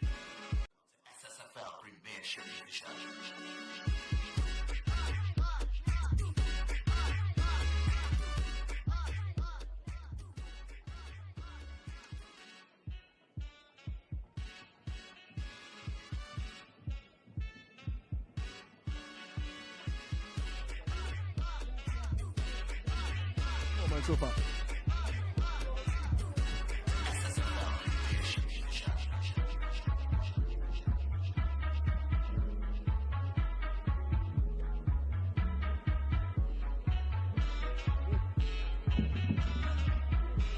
Yeah, we are back here, of course, with two fans, Jordan Riley, former Presentation College player and of Miscellaneous Police FC right now, and Kyle Thomas, former, St. Benedict's old boy. Kyle, you have the lead right now. Your thoughts on your team's performance? Right now, we're looking at just holding the pressure, persistence. I think that's the main thing we focus on right now, and keeping the pressure and hopefully keep the result in our favor. Yeah, well, Jordan, unfortunately, down 1-0, but you know your team has the capability to come back. Yeah, I think once they keep playing the way that they're playing, they're getting the chances, and somebody's got one chance and they took their chance. So at the end of the day, Presentation just have to come out in the second half now and execute. All right, so simple as this. How the game gonna end up? Well, Benedict College victorious. The real Lions, Laramie Lions. I want to hear a score. He score 3-0. 3-0. Jordan, I know you don't want to hear that. How the game gonna end up? Nah, I think it will be a tight encounter, either 2-1 to Press if they come out and take the chances. All right, gentlemen, thank you. All the best. Jordan, all the best. Colin Murray has the highlights. Yep, well, referee Cecil Hines had the whistle for this one, and there she gave the instructions for the kickoff. And Presentation really started well. They dominated the early possession, not really getting any, making much of a headway. The cross game, the heads went up. There was Boyce with a header, couldn't really, got it on target, but no power or placement. It went straight to goalkeeper Devonish. But Presentation, they kept coming forward. Jacob with the shot, took a slight deflection and went straight into the hands of the goalkeeper. But Presentation, but St. Benedict's always was a threat with that man Garcia. He weaved his way inside, had the shot, took again a little bit of a deflection, and it went straight to the keeper. And then he was pulled down here by Cody Cooper. He was making his way through, and there we see Cooper just tugging his shirt, and immediately referee Hines blew the whistle. Adam Pear stepped up, put it away from the keeper. He got his left hand, Marcelo Phillip got his left hand to it, couldn't keep it out, and it went into the back of the net. Minute number 39, St. Benedict's College take the lead with the one chance they really had, and they took it very, very well indeed. So minute 39, St. Benedict's up front. The question was, could St. Benedict's get back into it? No, they could not. Before the end of the half, it ended 1-0. Let's look at the stats. 3 shots from Benedict's, 4 from Presentation. Presentation had 3 of the shots on target. Benedict's had 2, 6 fouls to 2, no yellow or red cards, 2 corners apiece, and 54% possession in the end, as opposed to 46% from Prez. 6 runs into the box, 5 from Benedict's, and you have to say at the end of it, St. Benedict's 1-0 leaders. But I tell you what, anything can happen in this second half. Brent Sancho, he's at the board. Are you going to tell us, Brent, how Presentation is going to come back into this game? Well, before I tell you how Presentation could possibly get back into this game, we first have to analyze what happened in the first half. And one of the things that we saw, and let me first start by talking about St. Benedict's. Of course, the yellow identifies St. Benedict's, this being a presentation college. They defended quite deep. Of course, Garcia played the lone forward. I think where Coach Boyce would be a little bit disappointed is the room these players were able to operate in for presentation college. They had too much room and they were able to make plays and make situations happen for them. I think from his perspective, Coach Boyce, he would want to be a bit tighter. He would want to make things a bit closer, especially if you're playing in a low block. You want to play within the 3 lanes here. And I think for that reason, he'll be a little bit disappointed. Albeit, of course, he's up by 1 goal, Colin. I think going into the second half, I think we'll see more of the same. He'll want to defend quite low and look to try to hit on the counter. However, I think if he's doing that, they have to be a lot better in being able to deny that space and opportunity that was afforded in the first half by Presentation College. Well, when you look at Presentation, you had Clement wide, you had Boyce wide, you had Jacob wide, and then you had Boyce in the middle. I think these guys here had a lot of room going down the sides of the field. Yeah. What I think Presentation need to do is to get more men inside here, because Boyce is like the Lone Ranger. And to add to your point, a couple of times that Clement got to the line here and was able to distribute balls into the box, there was only 2 players in there. That's right. You need to get more players, Presentation, into the box. And I think as well, there needs to be a lot more quality. I think Presentation College lacked a bit of quality once they got into their final third. And that certainly hampered them from having any really genuine opportunities on goal. They had the mixed matches and maybes, but nothing really concrete. And I think a lot of that is down. And we're talking about 3 players who've been, well, 2 particular players who've been on fire. Yeah. And the likes of Clement and Boyce, but they just have not been able to find the quality that they found for the previous games. I'm very sure they'll be sitting in that change room thinking, all right, gentlemen, that half of football is gone. We could do it in the second half. You've got Fonset as well and Jones here. Yeah. Should one of them maybe just get up a little bit more? Well, I will add to that, Colin. I may even have my wing backs as well going a bit mad. Of course, they're playing a lot of respect to Garcia up front. Yeah. But I think Cooper and his partner at the back should have enough in them to be able to stop him or deny him or slow him down.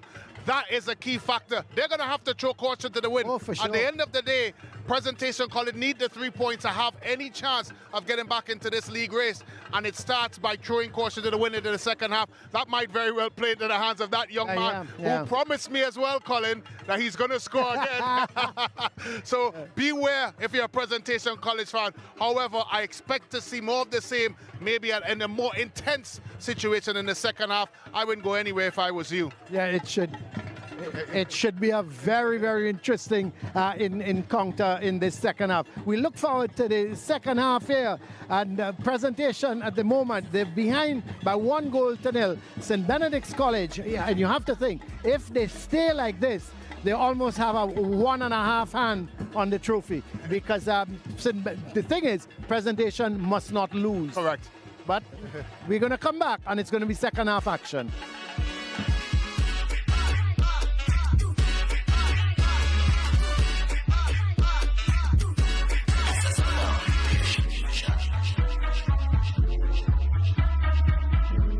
Totally Male has been around since 1994. Our primary focus is the aesthetic upgrading of all males. Our highly skilled team of women are trained, professional, and committed to first-class customer service. Centrally located at 6 Windsor Avenue, New Kingston, Jamaica. Totally Male is your man cave, where we offer cable, private rooms, and a beverage of your choice while you're being pampered. Totally Male, a woman's touch for the exceptional man.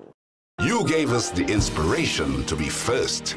We gave you the solutions that put you first. You trusted us with your vision. We paved the way with innovation. You walked with us side by side, and we continue to serve you with pride. First Citizens is proud of everything we've achieved together. We made dreams a reality, shaped success stories, and painted brighter futures. And together, we'll accomplish so much more. First Citizens, we put you first.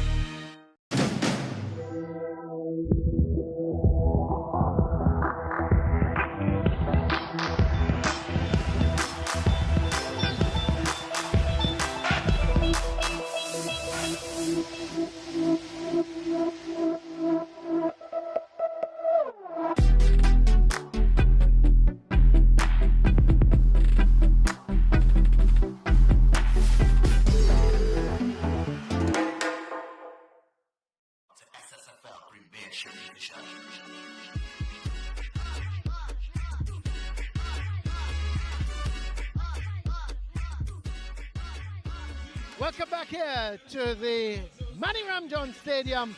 We're at the half. It's St. Benedict's College. They lead at the moment by that one goal scored in the 39th minute by Adam Pear. The question is, can Presentation get back into this game? We have not seen the teams back out as yet, neither the officials, but you can keep up with this action here with Presentation and St. Benedict's on the SportsMax app. Download it from the App Store or Google Play to catch all the action and updates from the league wherever you are, whenever you want. So you can keep up with the SSFL on the SportsMax app, and you can download it from the App Store or Google Play Store. Both teams, nice crowd, Brent, but both teams are not back out yet. So it tells me that both coaches are spending quite a little bit of time here ensuring that whatever tactics they decide on in the second half, that the players understand what they have to do. Well, I don't think, Colin, the equation has changed from a match perspective. Presentation College still have to win this football game. And of course, from a St. Benedict's College perspective, they have to make sure that they limit Presentation opportunities.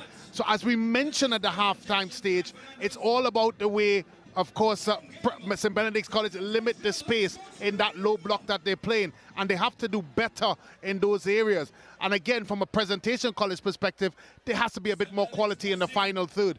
I wondered, Colin, coming into this fixture, how the news of Garcia and some of the allegations would have, if it would have had a psychological effect on the team. I would suggest not. I would suggest that this is a very well-motivated St. Benedict's College team that want to do well. And they believe if they can get past this fixture without losing this football game, that they have not only one hand on this trophy, but maybe a couple of fingers from the other hand on it as well. Well, we'll wait and see. Well, there is the Presentation team just limbering up before they come back onto the field. I haven't seen any substitutes, so both teams seem to be starting with the 11 that they started with. I don't think there will be any sufficient changes to the lineup or any substitutes, as both the referees' assistants have gone into there after checking the nets. They are in their respective positions. And St. Benedict's getting into their little huddle before they take their position. Presentation now coming out of their huddle, their final last-minute prayers to see how they can get back into this game. They've got to win it if they have any chance to win this league. But even if they lose it, let's don't think that it's a foregone conclusion, because if St. Benedict's lose another game of their two remaining games after this, who knows what can happen. But it's all in the hands of Presentation. They don't, at this point in time, need to depend on anybody else. They've got it all to do. So much depends on the man there, number 9, Caleb Boyce. As he gets things going, goes all the way back up to his captain, Cooper. Gets it to Young.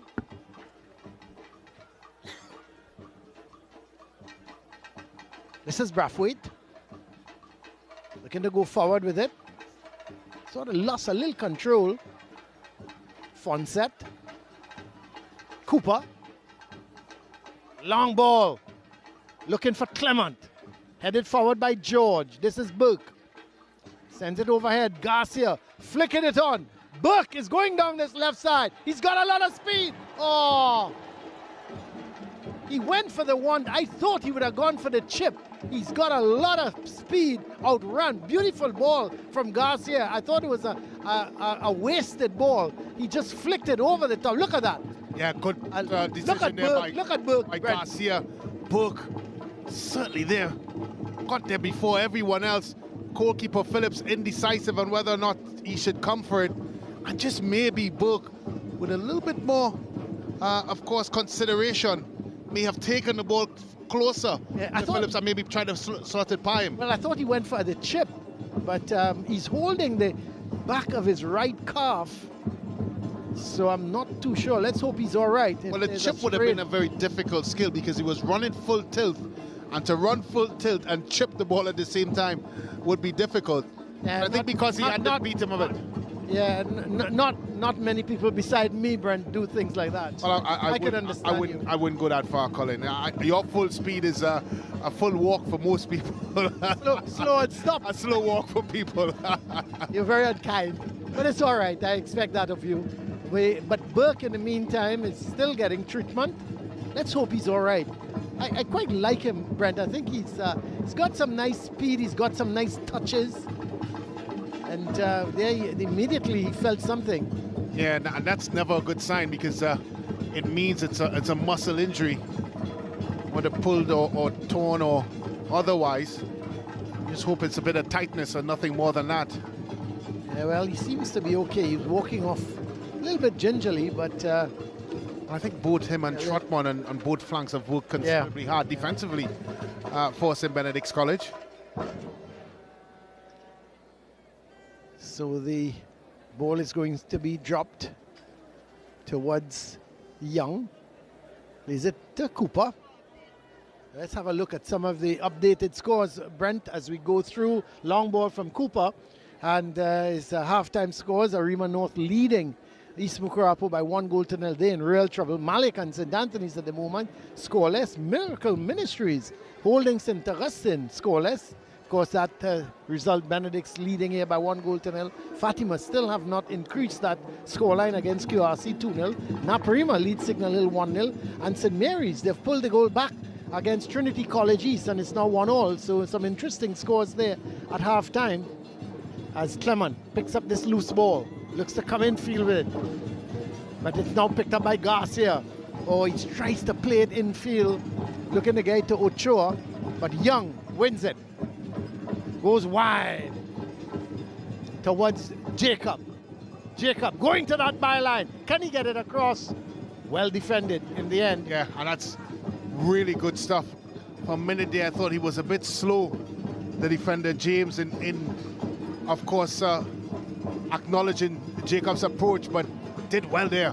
There's Stop him. Young coming, Brathwaite, coming forward with it. Yeah, this is too much room. Oh, Clement tried to turn one time. He should have played it back to him. Burke now going back onto the field, just in the bottom of your picture. He doesn't look too comfortable. And he's a type of player, Brent, he depends on his speed. So if he's hampered in one way, there he is. Yeah, I'd be very surprised if he continues. Yeah, he depends on his speed. So if he's hampered, you know, it's half of his effectiveness goes. Shot comes from a long way out from Bain, but it goes wide, and it's going to be a goal kick for presentation. Sorry, for St. Benedict's. As the drums continue here, the sound at the Manny Ramjohn Stadium, as St. Benedict's College holding the upper hand at the moment. 39th minute goal from Adam Pear. Heads go up. Cooper with the header. Looking for Clement. But back comes Garcia, almost playing a good ball, as Bain trying to get the better of David. And he brings him down. A little bit of a push by David there. He's holding up his hand as if to say, well, I didn't know. I didn't do anything, ref. What's wrong with that? But it's going to be a free kick. No. Benedict's had a similar free kick, more at a left side position, more at an inside left. This is more of an inside right, but still in a dangerous position. Jones is lining up the ball, and you have to think, Brent, if he can go just over the wall to the left of the keeper, it could be very effective. In the meantime, Burke is down again. I think that's the end of his game. Yeah, it's unfortunate. Yeah.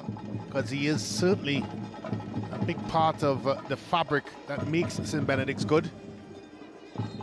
And he's not recovered from that. And I'm looking at the coaches on the sideline there for St. Benedict's College, and it's almost like a cabinet meeting. They have elaborate discussions as to how they're going to maneuver things defensively, or should I say how they maneuver things as it relates to personnel.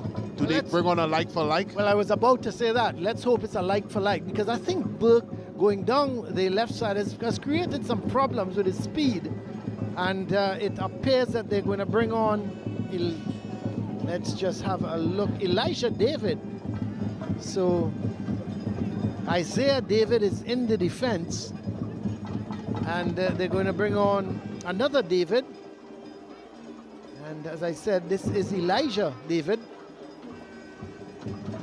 So is he going to pick up that wide position that Burke picks up? Or is he going to go in a different position and maybe someone else will slot into the position that Burke holds?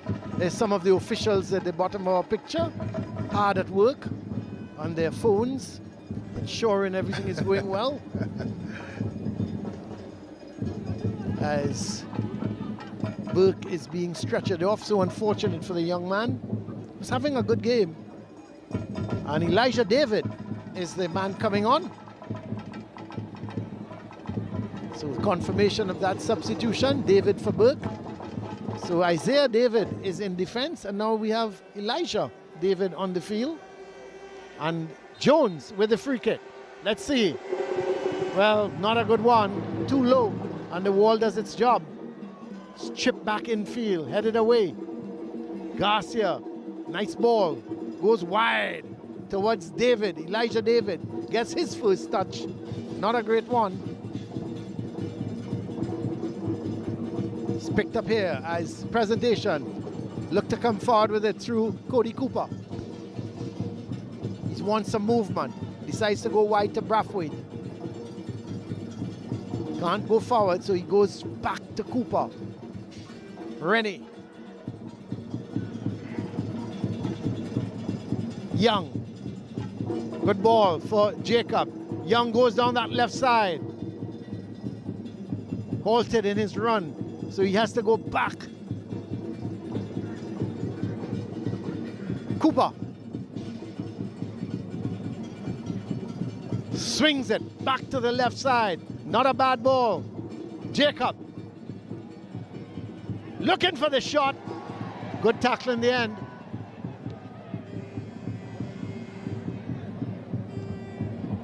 Jones making a lot of height. Foul committed on Adam Pear, and it's going to be a free kick for St. Benedict's. You could see Jacob coming in field, Brent. Yeah, it's creating a problem. But yeah, I think, Colin, he's done it as we see here. This is the infringement at the end on Pear, which has resulted in a free kick for St. Benedict's that eventually relieved the pressure. But he's done it on a couple of occasions, Colin, cutting inside. He's not really had an end product, and I think that's the concern. He's doing a good job in getting into that spot, but that end product is desperately needed. Ball played down, looking for Garcia. That's well defended. Oh, he's played it out. Yeah, unfortunate. Yeah. He defended very well. I think he tried to get it back to his keeper, but the angle wasn't good. And so because of that, it's going to be a corner, left-sided corner for Benedict's. And it's going to be taken by that man, Zoom Garcia. Goes to Pear. Or tried to play it to his left towards Morris. This time he does get it to Morris, but it's intercepted by Clement. Plays it wide to Garcia. Look at the room for Garcia. He's onside. Has a crack. Goes over the bar. Had a lot of power in it, but just couldn't keep it down. And you could see him.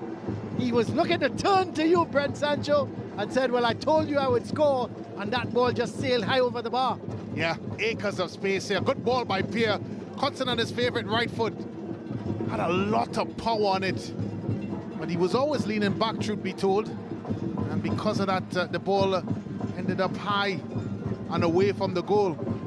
Very rarely we've seen Garcia calling with that amount of room and time. And not hit the target. And not hit the target, correct. Here he comes, here they come again. This is Trotman. Well, he goes for one.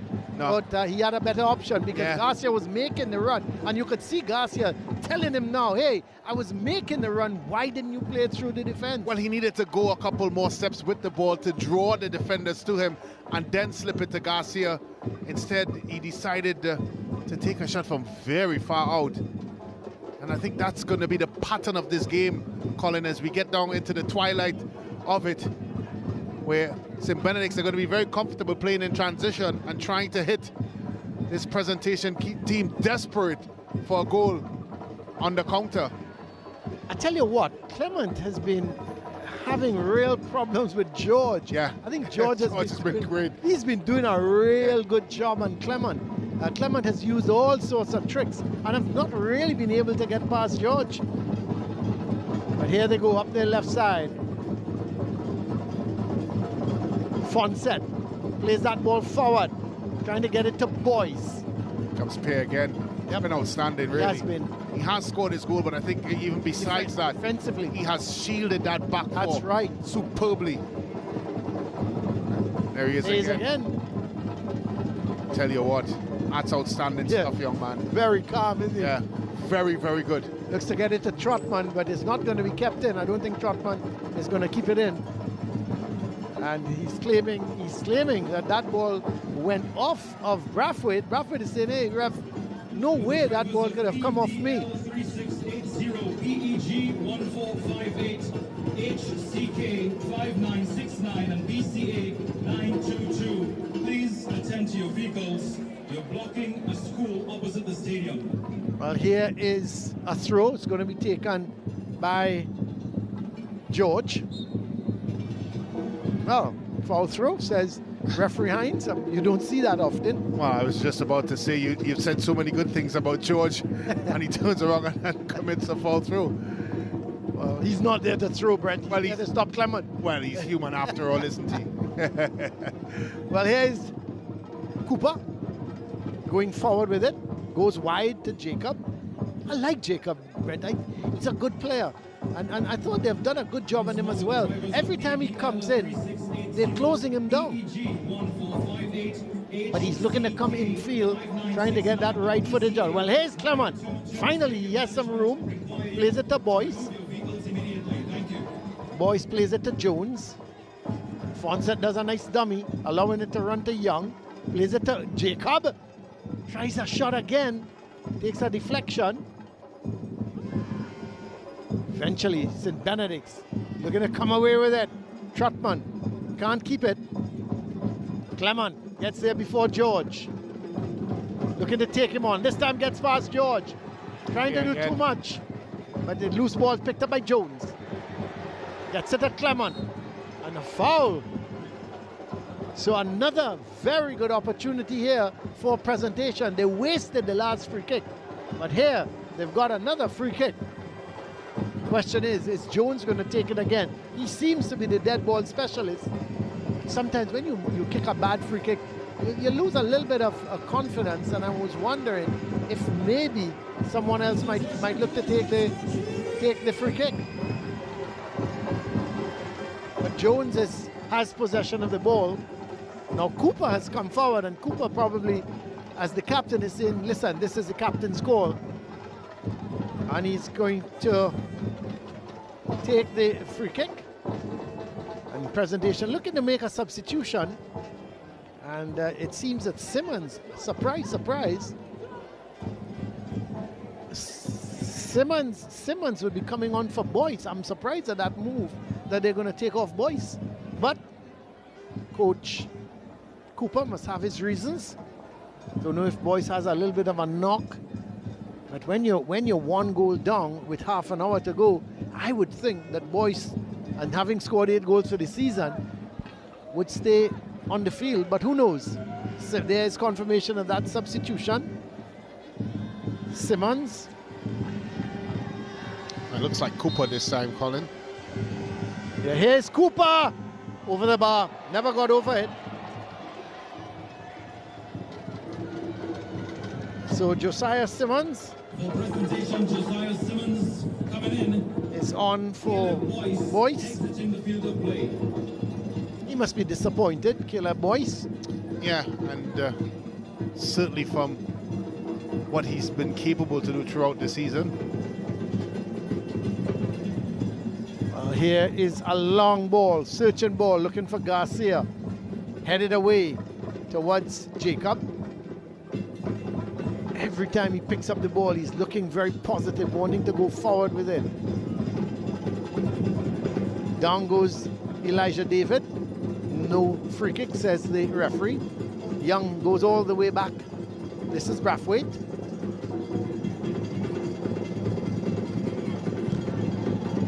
Overran it, but luckily gets a rebound, and here goes Brathwaite going after that ball. And eventually the third rebound off of him goes out of play. It's going to be a throw for St. Benedict's.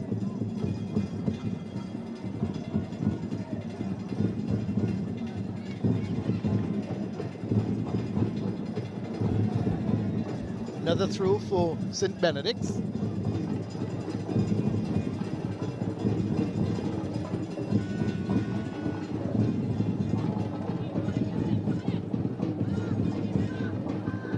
So here is the throw from George. Gets it back to Isaiah David. This is Figaro.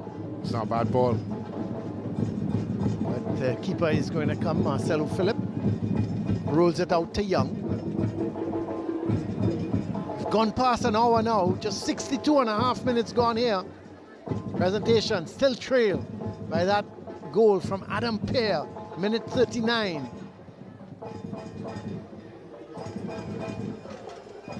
Cooper. He's got some power in his kicks, Brent, but he's not getting over the ball, is he?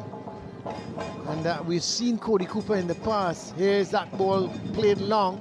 George is going to get there before anybody else. Sends it downfield. Brathwaite is there. Yeah, he's got some power, Cody Cooper. But, you know, just need to keep it on free. Yeah, we've seen him so many times take shots, and they've gone high and wide. This is Jacob. To Young. Good run. Back inside to Jacob. Unlucky. Yep, couldn't get hold of it. We're going to play it down to Garcia. Good tackle coming from Fonset to deprive Garcia. This is Fonset. Brathwaite. Difficult ball to control. He did well in the end.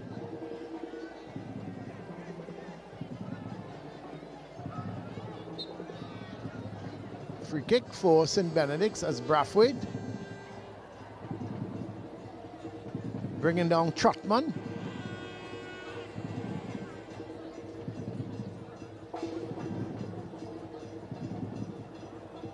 Yeah. Yeah, we see. Just a frill in her hand. Yeah, seemed to have caught him somewhere in the eye. Yeah, it's just so and Brathwaite trying to get up for it. Yeah, but it doesn't look like it was malicious. Yeah. Any stretch of the imagination, but it's enough to get Pay off his feet onto the ground. Well, he's all right again, and that's the man who scored the goal, so it's not going to want to come off so easily. But here's Garcia. Nice curling ball. Headed away. So 57% so far to presentation. So they've dominated possession. But when you think about it, the most important thing is that score to the top. They lead, St. Benedict's lead by 1 goal to nil. Here's Garcia. Every time he gets that ball, it's a good tackle. In danger. Excellent tackle by Brathwaite. Oh, brilliant tackle. Nice. Because he seemed to be nearly on his way. Oh, yeah. And of course that trailing defender, Brathwaite, stuck to the task.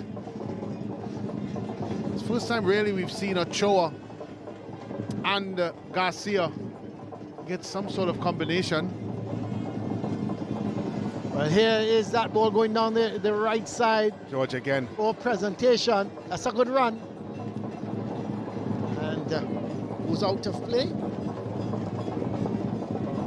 Josiah Simmons, the man there, coming down that right side. Clement has gone more into the middle. And with Clement going into the middle, Brent, it means that Simmons has picked up that position. That good cross ball. Headed away. 65 minutes gone. Some ominous dark clouds here, Brent, over the Manny Ramjohn Stadium. Let's hope it's blowing away from us and not towards us. I know you're the weather expert, so I leave you with those things. But it certainly seems as if rain could come in at any moment. And Brent Sancho, I think if the rain comes, I'm going to leave you to yourself. It's going to be a rollicking soak in here. Especially the fact that you had that fresh haircut. Yeah. The last thing you'd want is... exactly, to get it messed up. Get it messed up with water. Quite right, Brent, quite right. Well, it's going to be a free kick, is it? Seems to be, yes, for presentation. So another opportunity for them to get that ball into the box. Looks to be Jacob is going to take it. The big man, Cooper, has come up from the back. So has Young. Chip said that's going to... Yeah. And it's unfortunate because it just really needed a service that would put Devonish under a bit of pressure. And by pressure, Colin, I mean a situation where he becomes indecisive on whether or not he should come for it. Instead, it goes all the way over. I think, Colin, that's been the storyline of presentation so far in this game. They've gotten themselves into decent positions, but they just haven't been able to make it count. Well, here is the free kick. The heads go up. Brathwaite picked up there nicely in the middle of the field by Morris. Here he is again.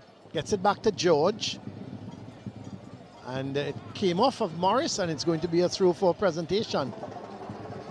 This is Clement. Gets the return ball. Well, it's with Jacob. Oh, he had the opportunity. Yeah, he should have shot. He thought about it, and he goes down. Another free kick for presentation in another dangerous area, but they've just not, they've had about 3 of these, Brent, and they've not made it count. I don't think they even tested the keeper. When you think about it, look at Jacob. Yeah. I just thought before that he had the opportunity to get his right foot around it.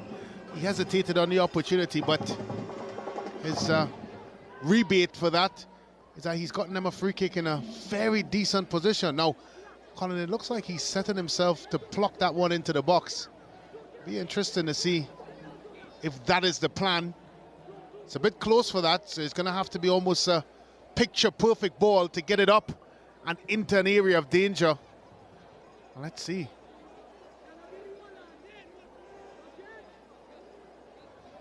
So let's have a look at this free kick. Jacob, at least he tests the keeper. Devonish didn't hold on to it cleanly, but always had the ball in front of him, which was important. So we've seen Jones, Cooper, and now Jacob with the free kicks.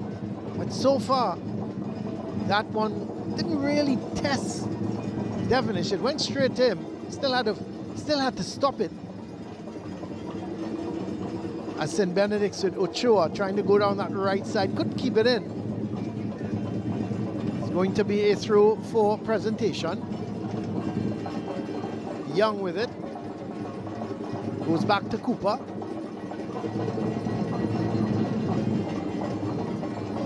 Brathwaite.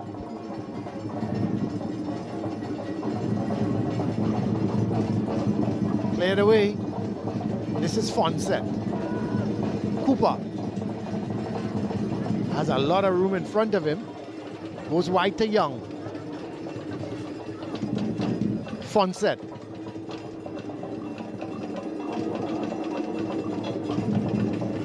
Fonset was going through, but well anticipated. Sent downfield by Pear. He's had a really good game. Broken up a lot of the presentation attacks. This is Simmons. George is there, clears it downfield. 70.5 minutes. We've got just about 19.5 left. Garcia intercepts, looking to turn with it. Jones, Simmons. Simmons has made that run, going down that right side. Confronted by George. George comes away with it. Looking to get it to Garcia, intercepted by Fonset. Jones trying to get Clement going. Long ball played forward. Cooper is going to get there before Trotman. Gets it wide to Young. Young starts to come forward with it now. Looking for some support. Oh, that's a bad ball. It's won by Ochoa. Gets it to Garcia. Well. He's trying to go forward with it. He went past the man wide in Brathwaite. Then he gives it back to Trotman. His presentation now is getting numbers back. On Pierre, as I think he just wanted to clear his lines. Gets it out, and it's going to be a goal kick for presentation. In the meantime, Cooper is down. Yeah, another Garcia. Silky move by Garcia. Sometimes when he's in this sort of mood, well, not sometimes, all the time when he's in this sort of mood, he's very difficult to stop, very direct player. And not only that, Colin, he possesses a cannon of a shot with both right and left foot. True danger. Well, here's Brathwaite going up that right side. Simmons goes in field. That's a foul. Yep, it's a free kick. Didn't need to. And there was Morris just on the back of Brathwaite, so he's got a free kick. Numbers going forward. Let's see, 1, 2, 3, 4, 5. 5 presentation players in the box at the moment. They need to get 1 or 2 more in. Goes towards that far post, headed away. And Jacob trying to come in field with it. It's cleared down. Goes to Philip. Ball goes wide. Young. Back to Cooper. Brathwaite is wide. Still Brathwaite wide. Now the ball goes towards Brathwaite. Fonset. Back to Wren. This is Cooper. Plays it to Young. So they're keeping possession at the moment, but not making much headway. But Jacob loves to go forward, but he gives it away. Pierre to Trotman. Garcia is ahead of him. Still Trotman in possession. Looks for Garcia. Finds him here. And he has the shot one time. Well, thinking he might catch the keeper by surprise. But you could see he took it down well. And maybe that ball was just bouncing away from him and went high over the bar. But you can certainly keep up with the SSFL on the SportsMax app. Download it from the App Store or Google Play to catch all the action and updates from the league, wherever you are, whenever you want. So you can download that SportsMax app today, and you can keep up with all the action here in the SSFL, while the players, they go off to have their water break, brought to you by SportsMax. There is some of the spectators in the crowd. Jordan Riley was being interviewed at halftime, past player for presentation, and I would even go further to say one of the standouts for presentation a couple of years ago.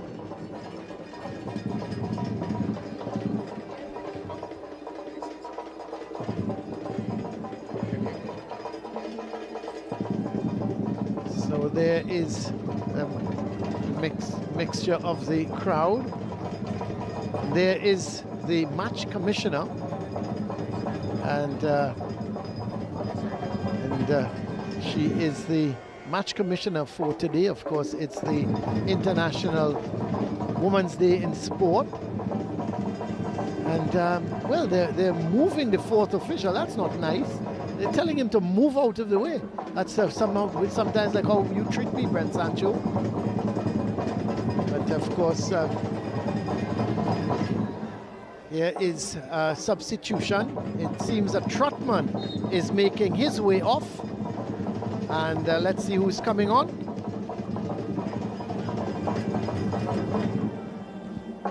So Trotman is off, and Cayenne? Is it Cayenne? Cayenne?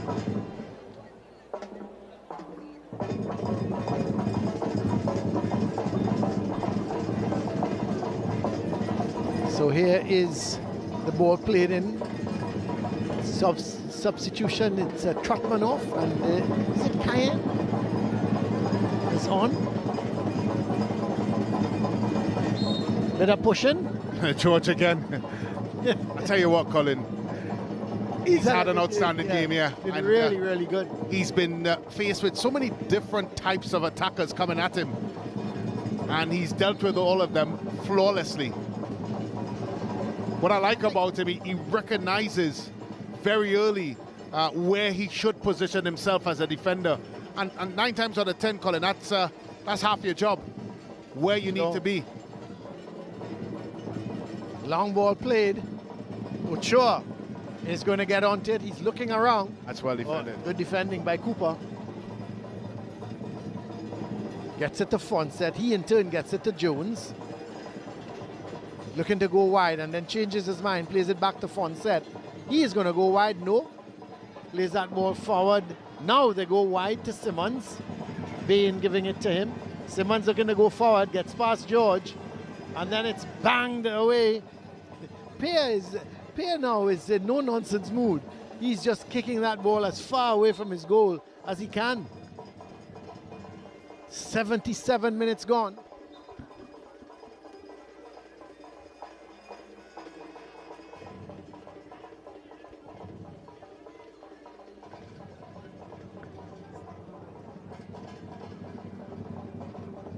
So there is Jones going wide to Young. Does well. Gets it past David. Fonset. Jacob. Young. Jacob. Trying to get the ball across, but not able to do it as David comes away with it. This is Elijah David. Of course, Isaiah David is in the defense for St. Benedict's as Fonset wins it. Goes wide. Brathwaite always seems to have a lot of room. Gets it wide to Simmons. George is there and bangs it away. Garcia is on the chase. He goes past Rennick. Garcia! Oh! How did he do that? Minute 79. Bound to score. He told Ben Sancho that he is going to score today, and boy, oh boy, minute 79, he has made it 2-0. Daryl Zoom Zoom Garcia, he had Rene breathing down his neck. Look, he started behind him, he got past Rene, across came Cooper, and he said bye-bye to both of them. It's all about the finish, really. This touch here set it up nicely for him, but he still had a lot of work to do, and he did it with perfection. He said to me at the halfway stage that he was going to score, and I tell you what, Garcia is a man of his word. It was all about the finish for me. It was a good first touch, but the finish, Colin, he still had a lot of work because the ball was still up and bouncing, and the calmness and the precision, and of course the skill set to put it past goalkeeper Phillips. And you'd have to say that might just be game, set, match, not just in this game, but even league the title. Yep, the title certainly can very well go to St. Benedict's College. Well, here is Fonset to Jones. They've got to put bodies, throw bodies now forward. Whether they lose 2-0 or 3-0, it doesn't matter. They got to get a goal back, get themselves in goal. Here goes Jacob. He's worked hard, just couldn't find a way. And we see Presentation looking to make a substitution. It's amazing, Colin. There's so much conversation coming into this fixture about Garcia and, of course, all that comes with it. But that young man has been able to put all that behind him and execute when it matters most. He's played up front for the majority of this football game all alone. And he's done that so well. One chance, one goal. Well, here is Rene with the header. Played back. They got to be careful. Garcia is lurking. He's lurking. That's well done by Cooper. Yep. Goes to Young. Well, actually to Rene. Now to Young.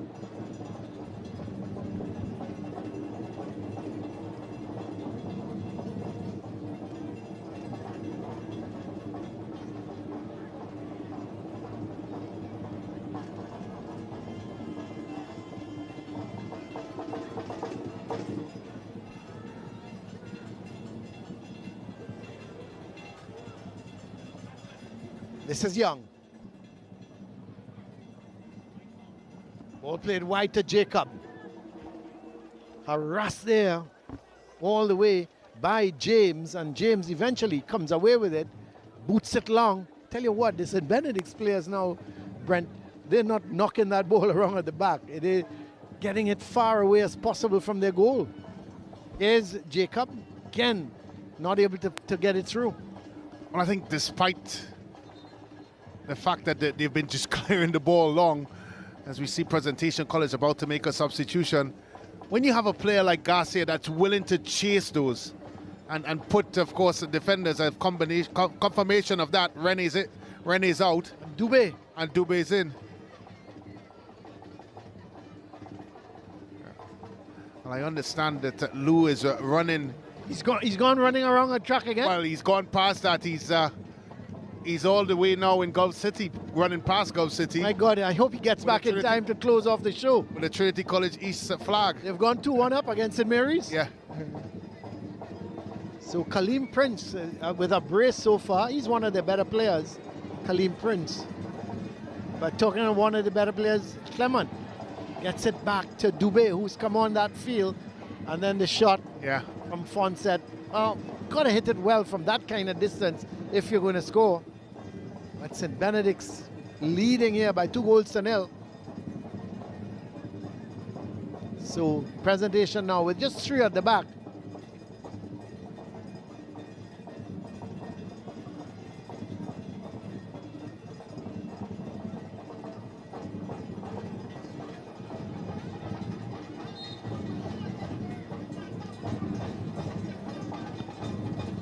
Ball sent downfield, but headed straight back. Goes to Clement. Picked up by David. He starts to go forward and he's brought down. No, the referee said he got ball. So here goes Jones to Fonset.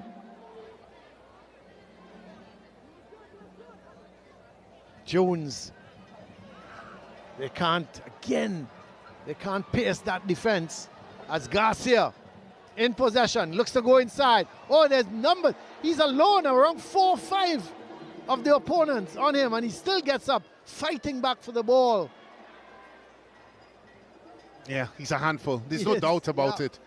And it's one of the reasons why St. Benedict's College have been successful with just leaving him up top alone. Because when it does come anywhere within his vicinity, I'm looking at the reaction of the Presentation College defenders, Colin, and they look scared. Well, they're wary of him. Yeah, scared is a harsh word. Yeah. That's not a bad ball. It's George again.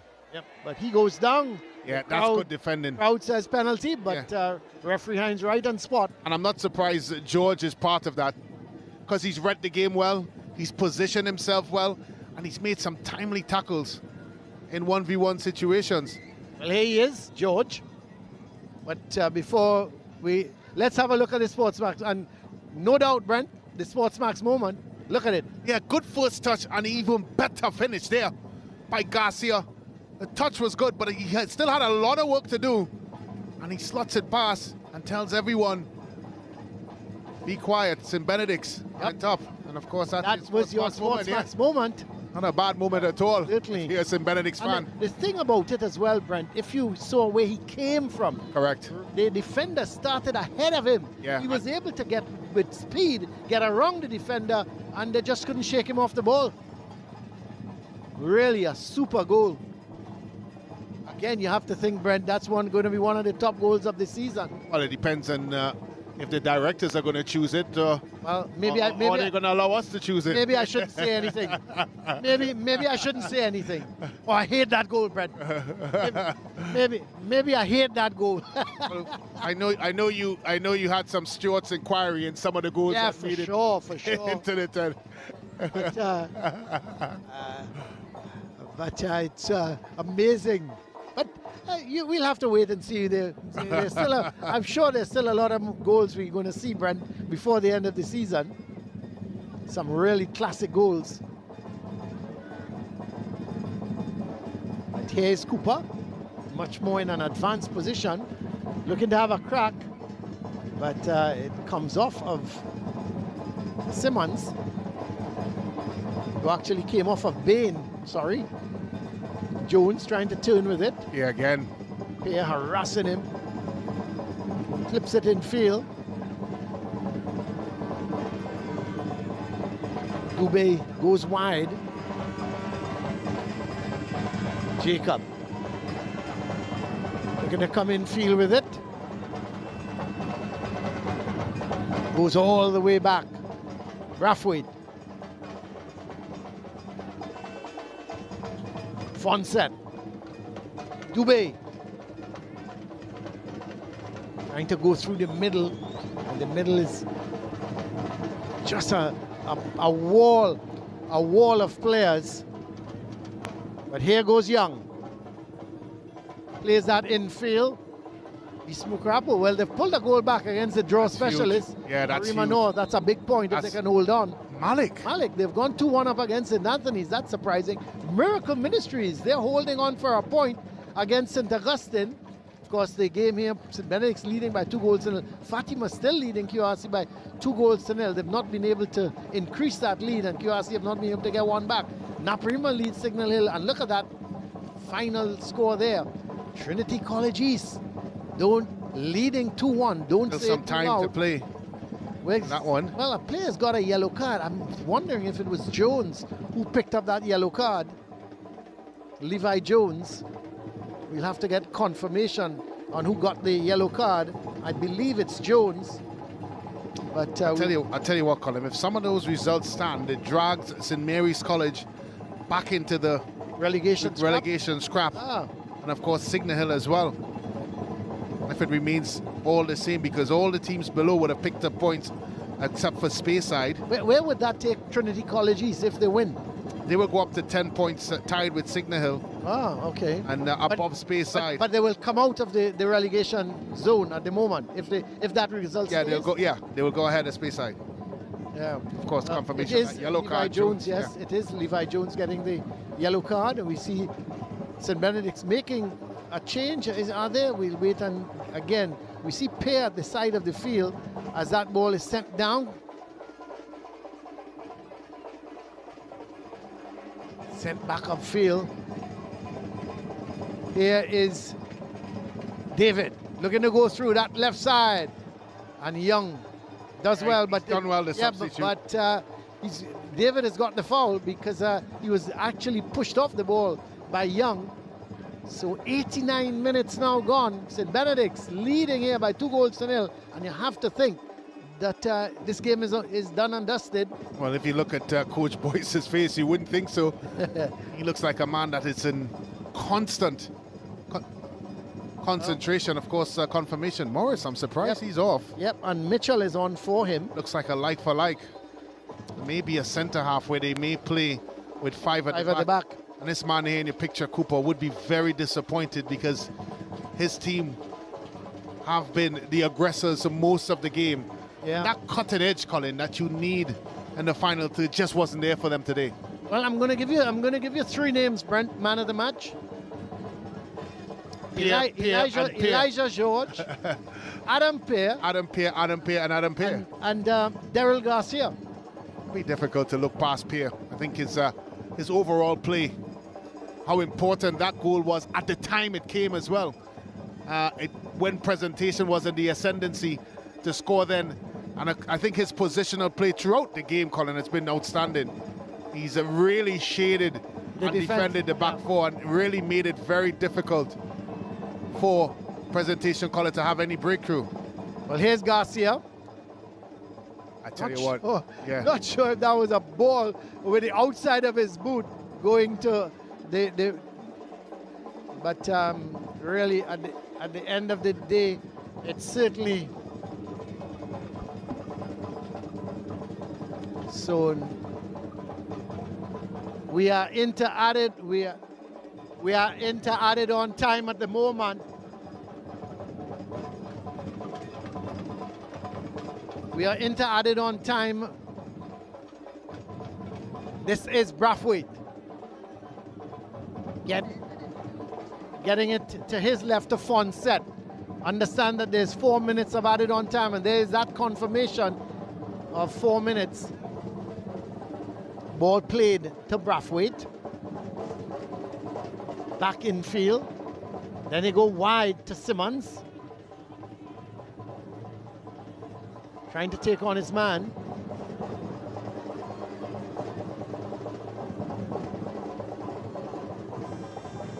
Jacob finally getting a shot away, but again, doesn't reach the keeper. It's blocked by the defense. I think they've been very, very solid at the back, haven't they? Exceedingly solid. But this is Garcia. Look at the number of blue shirts around him. He goes. Garcia, don't stop, son. Oh, my word. He hits the post. And he's bitterly disappointed. The man just took off. He was being, it was like a cat, Brent. And 6 Rottweilers was chasing this poor cat, and he still got away from them. He got a piece of fish and just couldn't finish, couldn't gobble it down. What a run from that young man. And what I enjoyed most about that, Brent, is about 6 defenders or 6 presentation players, let me don't say defenders, was after him. Let's have a look at it. Look at it, Brent. No, yeah, we're not seeing it. Look at it. There were just 4. There were another 2 just out of picture. Yeah, there were about 6 chasing. Yeah, a couple frames back, you would have seen the amount of black shirts chasing after him. Yeah. He's such a direct player, and as a former defender, I tell you, those types of players are very, very difficult to defend because they have one thing on their mind, Colin, and when they have that, they go at a pace, and here he is again. That's well tackled this time. Yes. I know there's probably a couple conversations about where's Garcia in the man of the match, but I think Pear's overall play, here he is, on cue, has been exceptional. Pear, still Pear. Has a shot straight to the keeper. Look at the angle. It was a difficult angle for him. He did well. Really worked his socks off. Yeah, he has. I think people would look at the flair and the magic of Garcia and said, hey, what a player he is. But I think when you look at it overall for the 90 minutes, Adam Pear has done so very well. Yeah. His body of work over the 90 minutes. Yep. And his shielding of the defenders was exceptional. But going wide, this is Jacob. He's had a good game, but just couldn't make the breakthrough for presentation. Long ball sent downfield. Wonder Garcia is not going to chase that. But he has his hands in his hips at the moment. I think he's starting to feel the effects of this game. And that's it. The 4 minutes have been played. St. Benedict's College have done it here at the Manny Ramjohn Stadium. And that man, Daryl Garcia, with the 2nd goal. He sealed the victory here for St. Benedict's after Adam Pear opened the scoring in the first half in the 39th minute. But Garcia in the 79th minute made sure the 3 points would stay with St. Benedict's. He was absolutely magical, not only with the goal, but with some of his play. He was brilliant. The run he made in the final minute when he went down the left side, had a left-footed shot and hit the post, was another brilliant run from him, and lucky for it not to go into the back of the net. But what a good game he's had. What a good game the St. Benedict's team has had. The defenders have been absolutely brilliant, and that's why you can look at that full-time score of St. Benedict's 2, Presentation College 0. Let's go straight into the highlights. Referee Cecile Hines, she had the whistle in this one, and that was the goal in the first half.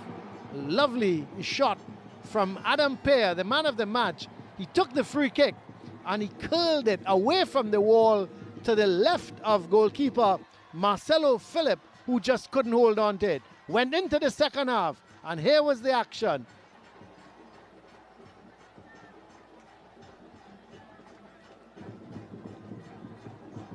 So here's that ball played down. Here's Garcia. Long ball. Went high over from Garcia, having the shot. Going high over the bar. And then A nice free kick taken by Jacob. He's really worked his socks off for presentation, curling it beyond the wall, and keeper was in possession. But look at this, Garcia going past Ren, took it on the chest, was all, there were defenders around him. Look at Rene was there, and then lovely shot, put it away from the goalkeeper to make it 2-0 in minute 79, and that was all she wrote.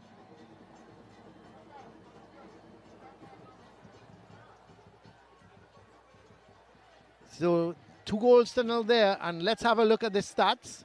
11 shots to 7 for 7 shots on target there, as opposed to 3, 10 fouls to 6, 1 yellow card apiece, 2 corners to 3, 62% possession there for presentation as opposed to 38%, but 9 runs in the box as opposed to 8, but it really didn't matter. What really mattered was at the top, St. Benedict's College coming away victorious here, even though the possession, you look at that, 62% to 38, St. Benedict's winning by 2 goals to 0. So that is the full-time score. Let's go down to Liu. He's got the man of the match. He's all smiles as he has the man of the match with him. Yes, thank you, Colin. I'm here with Adam Pear. I don't want to keep you too long because I know you want to go and celebrate, but how important was the victory today? It was a very important game to us. We needed the 3 points and we came fit. Yeah. Well, you played a superb game today. Congrats and all the best going forward. Go and celebrate. Go and celebrate quick. Brent Sanchez with the coaches. Coach Cooper, of course, disappointed with the result at the end of the day, but you must be proud with the amount of possession you have and the occupation that you had in your opponent's territory. Your assessment of the 90 minutes plus.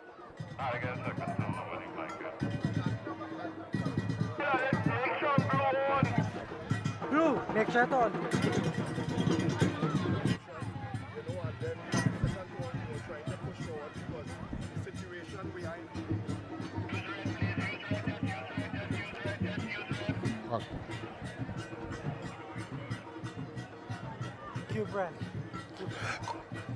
Coach, of course, domination in possession, domination in territory. Your assessment of the 90 minutes plus. Right, well, both goals were scored against the run of play. Obviously, I think it was a hard-done free kick on top of the box. We didn't deal with the set play. Then second half, we decided to push a little forward, but the game got a little stretched. And, you know, once the game gets stretched, you know, Zoom could run into the spaces. But I think we dealt with him very, very well. And we should have made more of our possession. Well, when you came in at halftime, of course, as you mentioned, the goal that came against the run of play, what was the message to the team? All I told them is that we are having a good run. You know, we need to be a little more patient and make better choices. I think some of the decisions we made in the final third is what hurt us. You know, guys could have made better decisions, get behind the backs, because their defense, all they were doing was clearing the ball and hoping that they get some transition with Zoom and they in the half spaces, which happened. Thank you very much, Coach. All the best in the rest of the season. Coach, of course, coming into this fixture, news broke about Darrell Garcia and his situation. Must have had an impact in your preparation. How did you keep the boys focused coming into this fixture? It was a simple one. We let them know that we had to do our job on the field, and then administration going to deal with administrative issues. So we just keep focused on the game at hand today.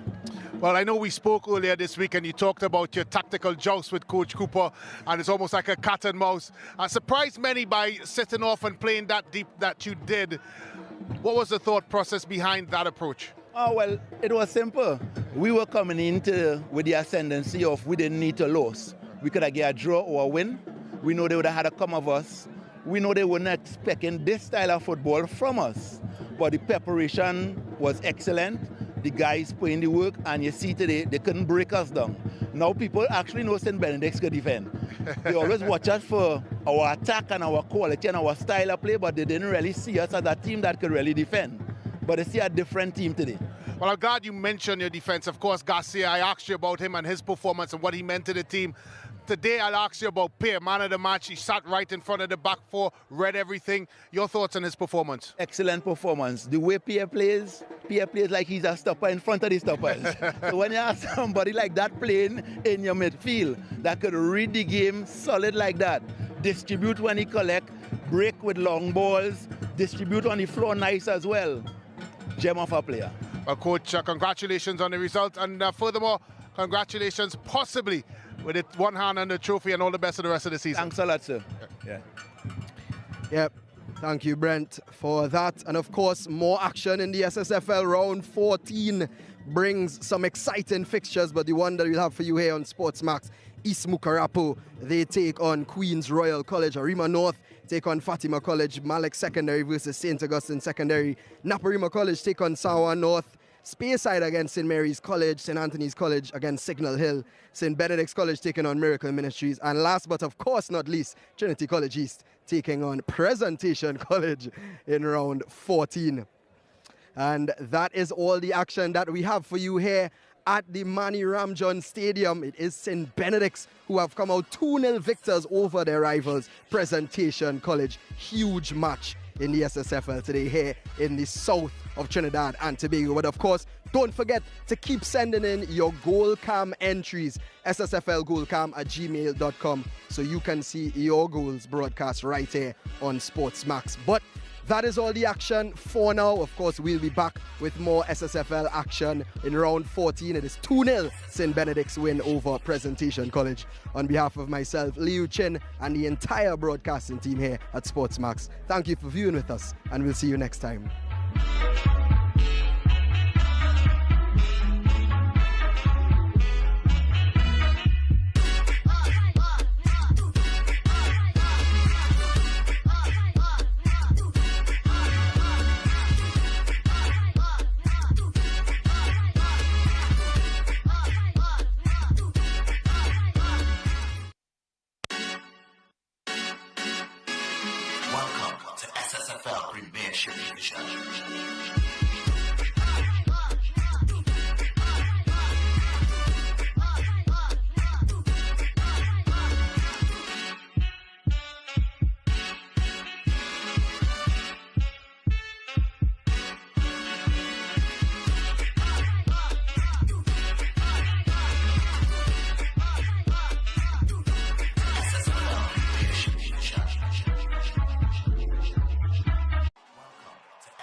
That broadcast was brought to you by Carib Malta, 0.0% alcohol. It's the way we play.